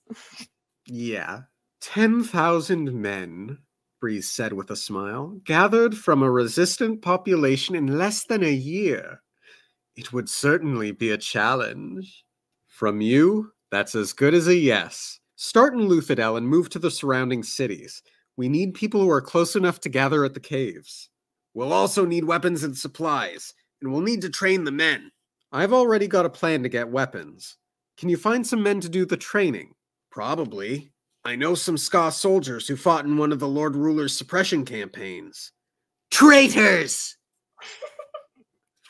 Another notch against Yedden, like, I understand not wanting to work with Ska traders, sure, but like you're just shutting down everything. No, yeah, just more of the reason that none of this has the reason that this rebellion has not gone off. It has not had. It makes sense. I love how much sense it's making now. Like, okay, yeah, this is the best they had. Yeah. And they have a spiteful person that is now thinking. He doesn't think about what is the greater good. He's not very pragmatic. He's just like, they were traitors, so we can't use them in any way. He cuts off all of these avenues. At least in Star Wars, the rebels did stuff. Did stuff, yeah. But that's what he wants to. That's actually what he wants to do. He doesn't even care about actually succeeding. He just wants to do stuff that he wants, but he doesn't want to do the work either. He's like, Yeah. But yeah, No risk. I love the voice you've given him. I love it. It's doing very nice, good things Thank for me. you. Because I'm like, yeah, he's that cringing and yeah, Abrasive. I like it. Yeah. Cool. Traitors. It was very well done. Sorry, I laughed, but I mean, like, I'm trying to keep my laughs to a minimum, so I don't ruin your takes. But I want also people to know that I'm enjoying listening. You're not just sitting there reading. Most of them aren't proud of what they did, but most of them also like to eat. It's a hard world, Yedden. My people will never work with such men. They'll have to. A large number of Ska rebellions fail because their men are poorly trained. We're going to give you an army of well-equipped, well-fed men, and I'll be damned if I'm going to let you get them slaughtered because they were never taught which end of the sword to hold. Good on Kelsier. Kelsier eyed Ham. However, I do suggest that you find men who are bitter against the Final Empire for what it forced them to do. I don't trust men whose loyalty only goes as far as the boxings in their pockets. Ham nods, Yedden quiets, and Kelsier writes on the board Ham, training, and Breeze, recruitment, beneath troops on the board. I'm interested in your plan to get weapons. How exactly do you intend to arm 10,000 men? Without making the Lord Ruler suspicious. He keeps a very careful eye on the armament flows. Oh gosh, I have to come up with the club's voice now? We could make the weapons. I have enough extra wood that we could churn out a war staff or two every day. Could probably get you some arrows, too. I appreciate the offer, clubs, and I think that's a good idea. But we're going to need more than staves. We'll need swords, shields, and armor, and we need them quickly enough to begin training. How, then, are you going to do it? The great houses can get weapons. They don't have any problems arming their personal retinues. You want us to steal from them? No. For once, we're going to do things somewhat legally. We're going to buy our weapons, or rather, we're going to have a sympathetic nobleman buy them for us. Clubs laughed bluntly. A nobleman sympathetic to the Ska? It will never happen. Well, never happened a short time ago, Kelsier said lightly, because I've already found someone to help us. The room fell silent save for the crackling of the fireplace. Vin squirmed slightly in her chair, glancing at the others. They seemed shocked. Who? His name is Lord Renault. And at this point, I had to run through my diagrams again because I recognized the name. Yes. Renew was the person that I think Menace had heard of who treated his Ska nicely or better than others. And wanted to give them wages. Yes. To pay them for their services. Whoa. And clearly now we have an explanation as to why.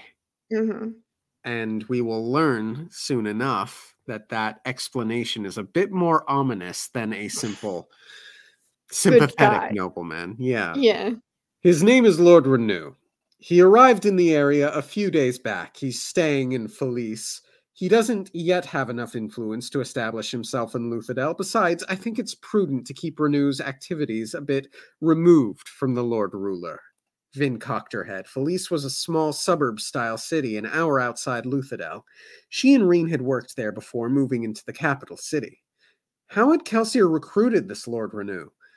Had he bribed the man, or was it some sort of scam? I know of Renew. He's a Western lord. He has a great deal of power and the foremost dominance. Lord Renew recently decided to try to elevate his family to high noble status. His official story is that he came south in order to expand his mercantile efforts. He hopes that by shipping fine southern weaponry to the north, he can earn enough money and make enough connections to build himself a keep in Luthadel by the end of the decade. But those weapons will be coming to us instead. We'll have to fake the shipping records just in case. That's quite an ambitious front, Kel. A lord's family working on our side? But Kelsier, you hate noblemen. This one's different.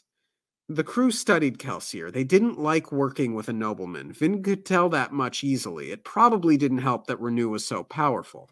And then we're going to take a quick moment here to note that I appreciate that we're getting that even if there were a sympathetic nobleman, the Ska crew is hesitant and very uncomfortable by this.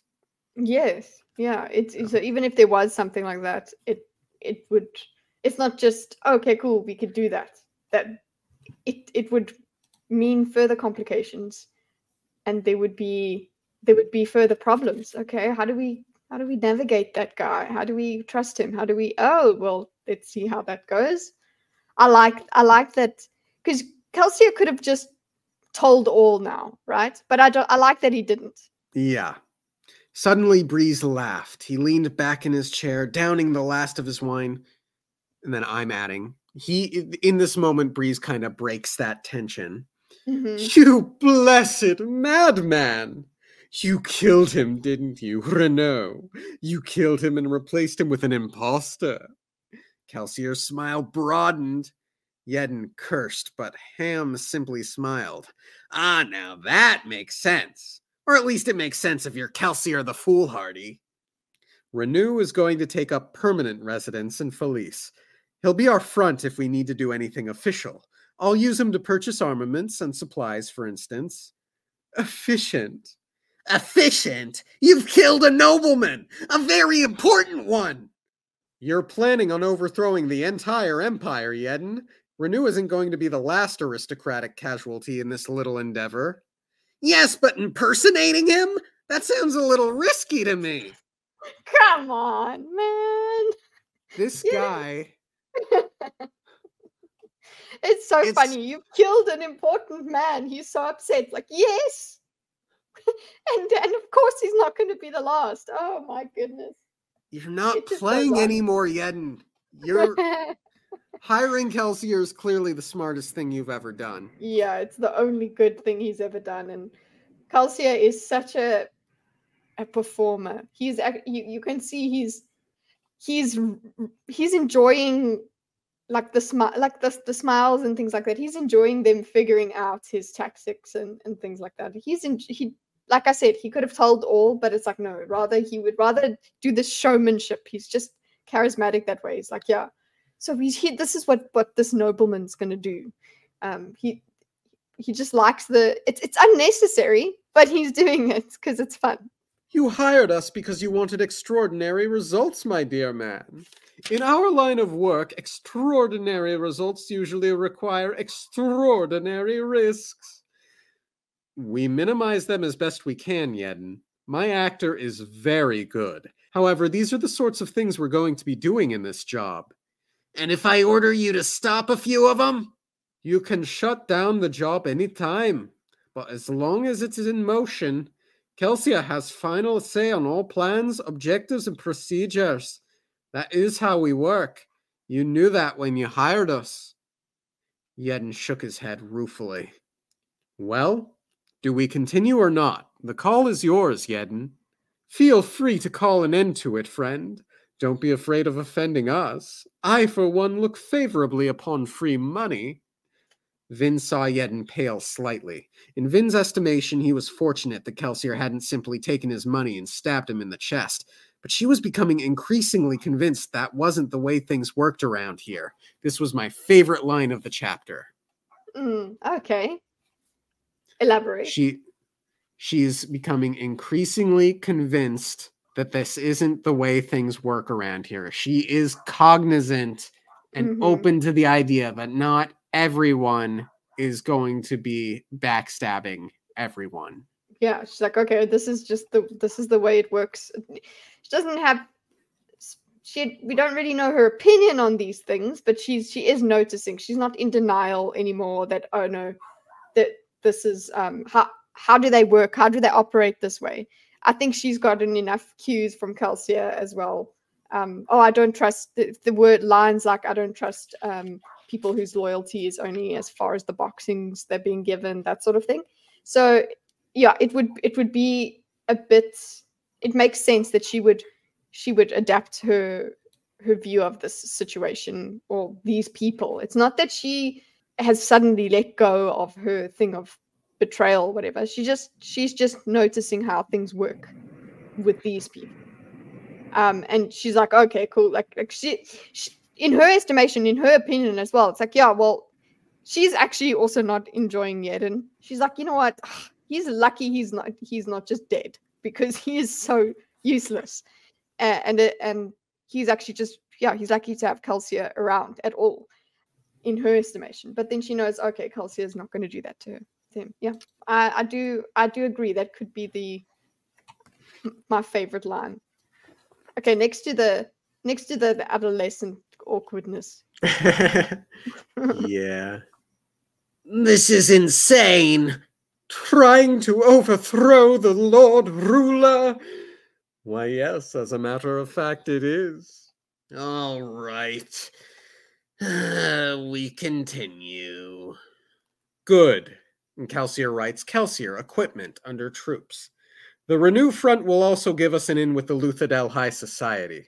This will be a very important advantage. We'll need to keep careful track of Great House politics if we're going to start a war. This house war might not be as easy to pull off as you think, Kelsier. The current lot of high noblemen is a careful, discriminating group. Then it's a good thing that you're here to help, Breeze. You're an expert at making people do what you want. Together, you and I will plan how to make the high nobility turn on each other. Major house wars seem to happen every couple centuries or so. The current group's competence will only make them more dangerous, so getting them riled up shouldn't be that hard. In fact, I've already started the process. Breeze raised an eyebrow, then glanced at Ham. The thug grumbled a bit, pulling out a golden 10-boxing coin and flipping it across the room to the self-satisfied Breeze. What was that about?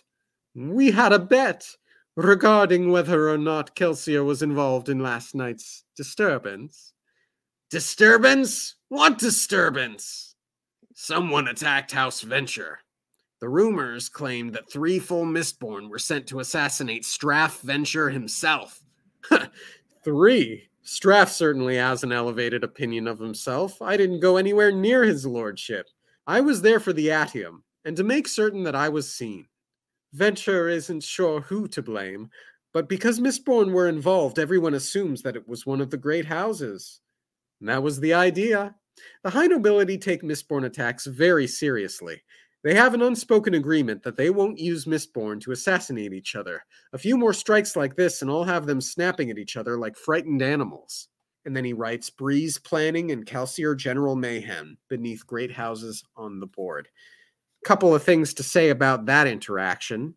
Love it. I love it. Ham and Breeze making bets like that. Very funny, very much in character.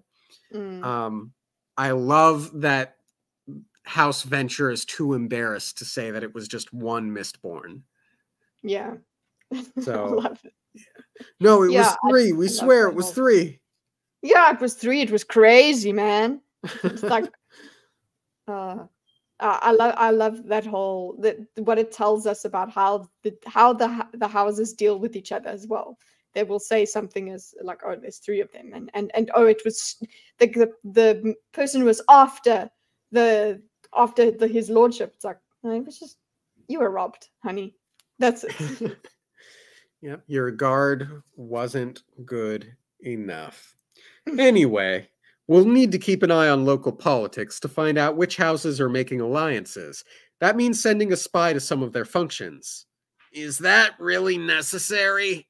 Again, Yedden, calm down. You know what? Do you need to leave? Do you need to just step out? Your energy is not helping. Yeah, you know what? Like I'm more aware of him on this read through.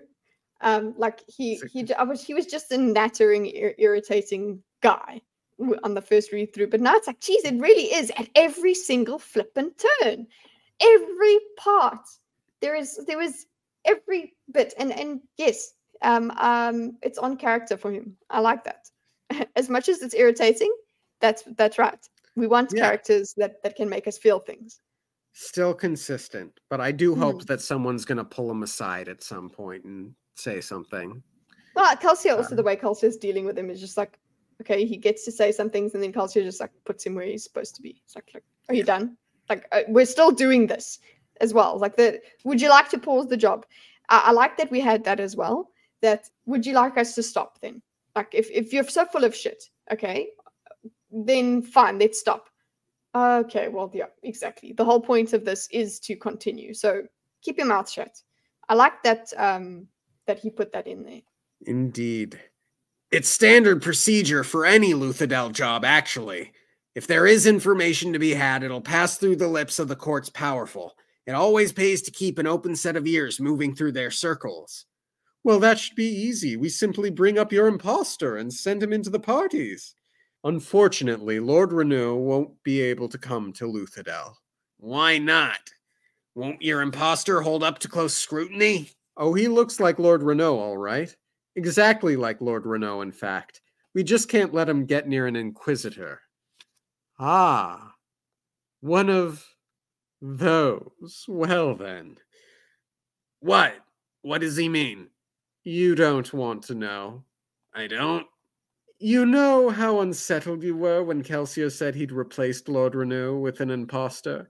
Well, this is about 12 times worse, trust me. The less you know, the more comfortable you'll be.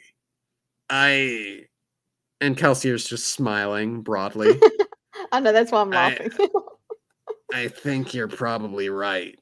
Okay, so is this confirmation that Mistborns do steal faces? Or Mistwraiths, I mean? That was where my mind immediately went. Oh, I didn't think. I was just thinking of that. Yeah, okay, cool. That does make sense. That makes a lot more sense now. But where my mind went was just, an Inquisitor's gonna know it's what's the name? It's Calcia. Yeah. Because he's Mistborn. But yeah, so there is some magic that they are able to do where they will look exactly like they can steal faces. Yes, we will have that. I want to see it. I want it to happen. But the thing is, you can't actually, they can't do that because an Inquisitor would notice. There's some Inquisitors can sense that. So, I just want to see that magic. Yes. There's the truth to it. And it makes them all so uncomfortable. Except Kelsier is just smiling through this, like... Yeah, and you know what? The way Yedden's just like... Actually, Yedden's like, you know what? Okay, you know what? It's just better. I like that. Maybe Breeze is working on him a little. Because he's like... The less you know, the more comfortable you'll be. And then he's like... Yeah. I mean, perhaps it was my Oscar-winning performance, but I tried to perform Breeze as being made uncomfortable as well, which in my mind, is how I read it, and I imagine that uncomfortableness rubbed off on Yedden. That was what I was hoping to communicate with my performance. Well, just because I didn't receive it doesn't mean it wasn't there. Well, it's we're talking about our different interpretations, so no. Anyway, we have to send someone to the social functions. Dox, therefore, will be playing Renault's nephew and heir, a scion of the family who has recently gained favor with Lord Renault. Wait a minute, you didn't tell me about this. We're going to need someone to be our dupe with the nobility. I assumed that you'd fit the role. Can't be me. I got marked during the ISO job a couple months back. Kelsier frowned. What? Do I want to know what they're talking about this time? He means that the ministry is watching for him. He pretended to be a nobleman, and they found out. The Lord Ruler himself saw me on one occasion, and he's got a flawless memory. Even if I manage to avoid him, someone's bound to recognize me eventually. So, we'll need someone else to play Lord Renault's heir. Don't look at me. Trust me, nobody was. Clubs is out too. He's far too prominent a local ska craftsman. I'm out as well. I already have several aliases among the nobility. I suppose I could use one of them, but I couldn't go to any major balls or parties. It would be rather embarrassing if I met someone who knew me by a different alias. I could do it, but you know I'm no good at acting. What about my nephew? Club said, nodding to the young man at his side. What's your name, son? Lestabords. That's a mouthful. You don't have a nickname? Not of the Yetting yet. We'll have to work on that. Do you always speak in that Eastern street slang? The boy shrugged, obviously nervous at being such a center of attention. Was it the place where I was young? Kelsier glanced at Doxon, who shook his head. I don't think it's a good idea, Kel. Agreed. Kelsier turned to Vin and smiled. Why was it? I guess... Hold on, I just want to ask, why was it even for consideration? Is what Doxon is saying I don't think is a good idea, is that about Vin? No, Because that was about... It's not really, like, why would you even need to say it's not a good idea? Like, why is Kelsier even... No, that was... I interpreted that as being about Lestaborns. Yeah, it would have to be, because he isn't against Vin being the thing. But I'm just like, why is it even considered? But I guess it's just an interaction. It's fine. We have... I don't know why I thought it was quite a funny thing that why are we even looking at him? not of the Yetting yet. I love it. The 14-year-old dorky kid with a crush that speaks in the funny accent. I want more of the accent though, because I want to see how this linguistically works. Not of the Yetting yet. I love that. Wasing the place when I was young. Like I want to be able to speak this. I wonder if Brandon Sanderson took the time to like linguistically make it consistent. I think he would. I would hope so. Not of the Yetting yet. I'm keeping that. Not of the Yetting yet. Yeah, if somebody asked me that this week, because I think, have you done that? I'll be like, not of the Yetting yet. Yes. Let me know how that goes. Let me know what reaction you get. They'll probably just exhale through their nose. They won't really find it as hilarious as I do. There's this game, I think it's called West of Loathing. And there are these characters that all kind of speak. They're little goblin stick figure things, and they speak like that. And it's fun. It's cute. They speak with this kind of... With the not of the Yetting yet type. Oh, that's like cool. Speech pattern. Yeah. Oh, actually, I bet you would really like the game. You should get it. It's cheap on Steam, I think. Like $5 or something. And my laptop can run it. That'll be good. I think it would be. Kelsier smiles and turns to Vin. I guess that leaves you. How good are you at imitating a noblewoman? My brother gave me a few lessons, but I've never actually tried to. You'll do fine. And then he writes, Vin, infiltration under great houses. All right, Yedden, you should probably begin planning on how you're going to keep control of the Empire once this is all through. Yedden nodded. Vin felt a little sorry for the man, seeing how much the planning, the sheer outrageousness of it all, seemed to be overwhelming. Still, it was hard to feel sympathy for him, considering what Kelsier had said regarding her part in all of this. Playing a noblewoman? Surely there's someone else who could do a better job. Okay. What do you think of Vin's assignment, Kitteh? It's gonna take some doing. This is a woman, a girl who creeps around. Okay, This is a very, very a person who is supposed to be shy. So I don't. It will be a massive undertaking for her, but it does make sense if she's if it's detectable, that you can just detect that she's sort of Mistborn or whatever, because that's a noble trait. It's fine. So that works out. Also, this makes me realize, oh, okay, My Fair Lady. That's where we get this from. Yeah, that's the My Fair Lady bit. So interested in her going through that. Also, I just love how Kelsey is like, yeah, you'll be fine. It's fine. it's gonna be quite a big thing. It's a lot of trust that he's placing in her. Yeah. He doesn't really know her. Yeah, he doesn't. He's just like, okay, she's a girl, she can do it. It's fine. It's like, oh, ooh. Just think about he just has a lot of faith in her. I don't think he's overestimating her though. I think she can do it. Oh, I'm confident she's capable. She's very intelligent. Yeah, and I think what do you think of there must be someone else? Like I'm sure there are other girl crooks that could do it.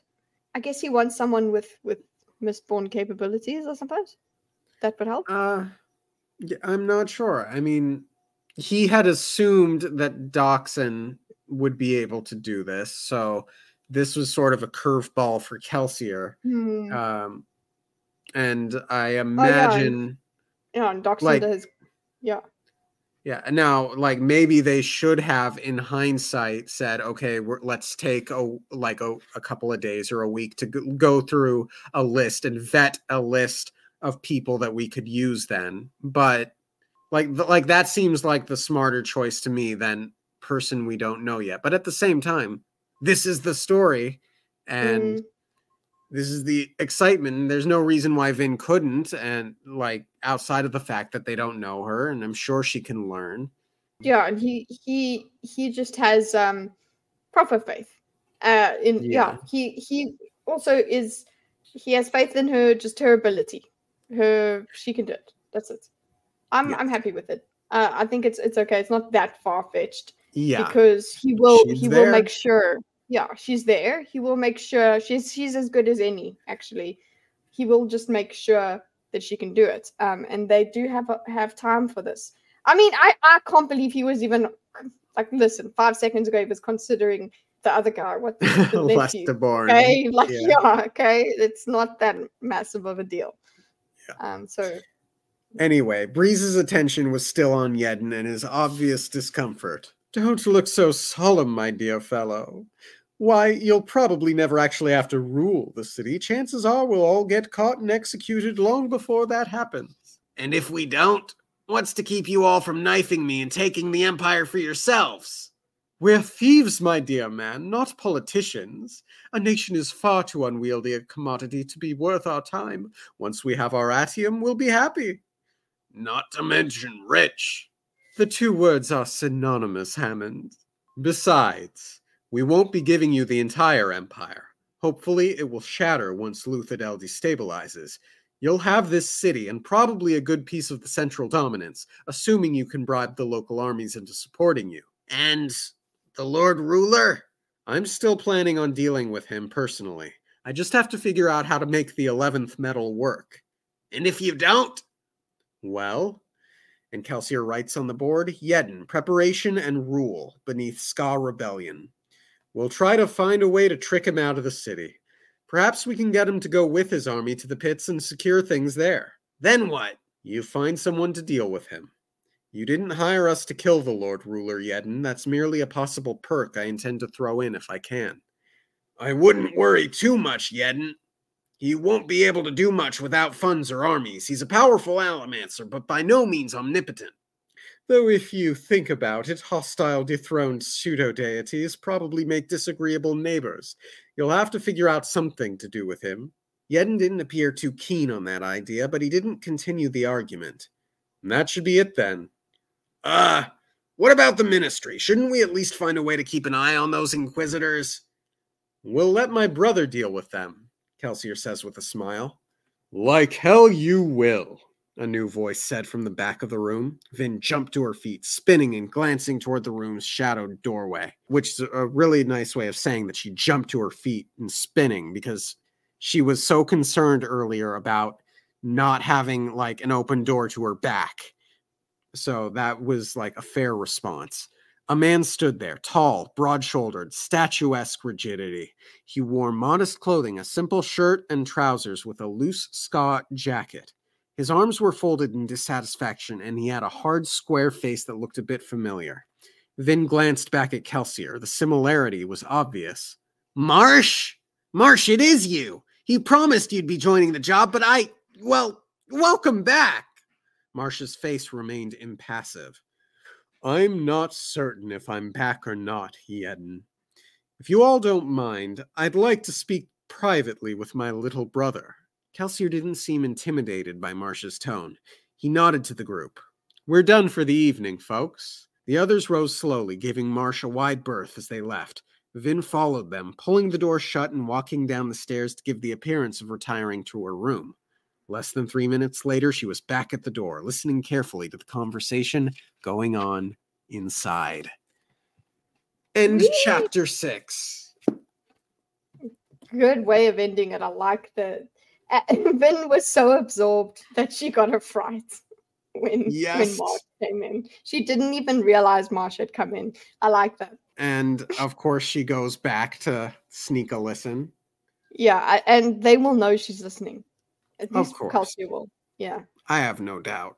Mm.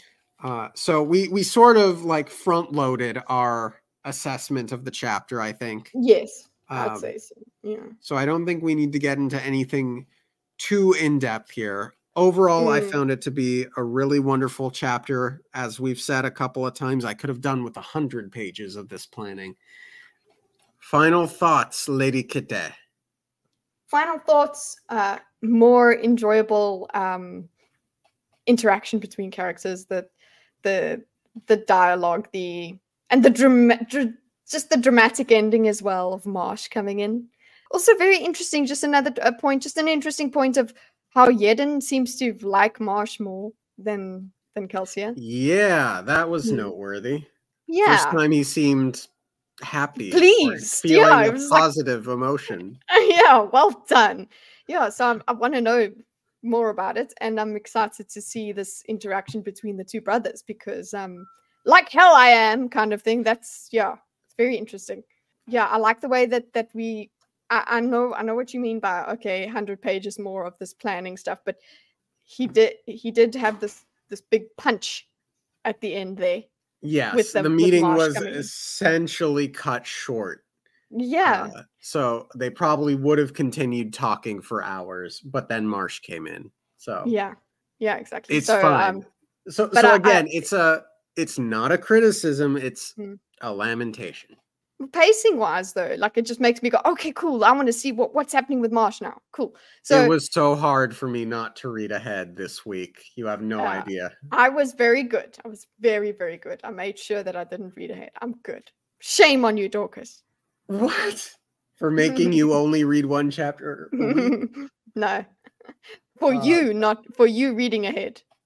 I didn't read ahead. Oh, you didn't. Good. No, anyway. I said it was very hard not to. Oh, I just assumed you were lying. Oh no. Oh, I'm so sorry. No. Okay. Don't forget to like and subscribe to No One Asked You podcast.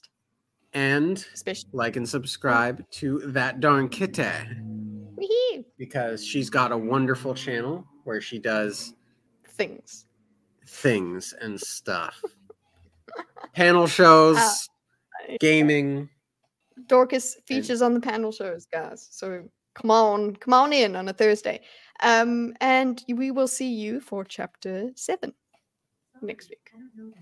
Yay. Oh. Alexa thought I was talking to you. Okay, end recording. Get next time. Bye.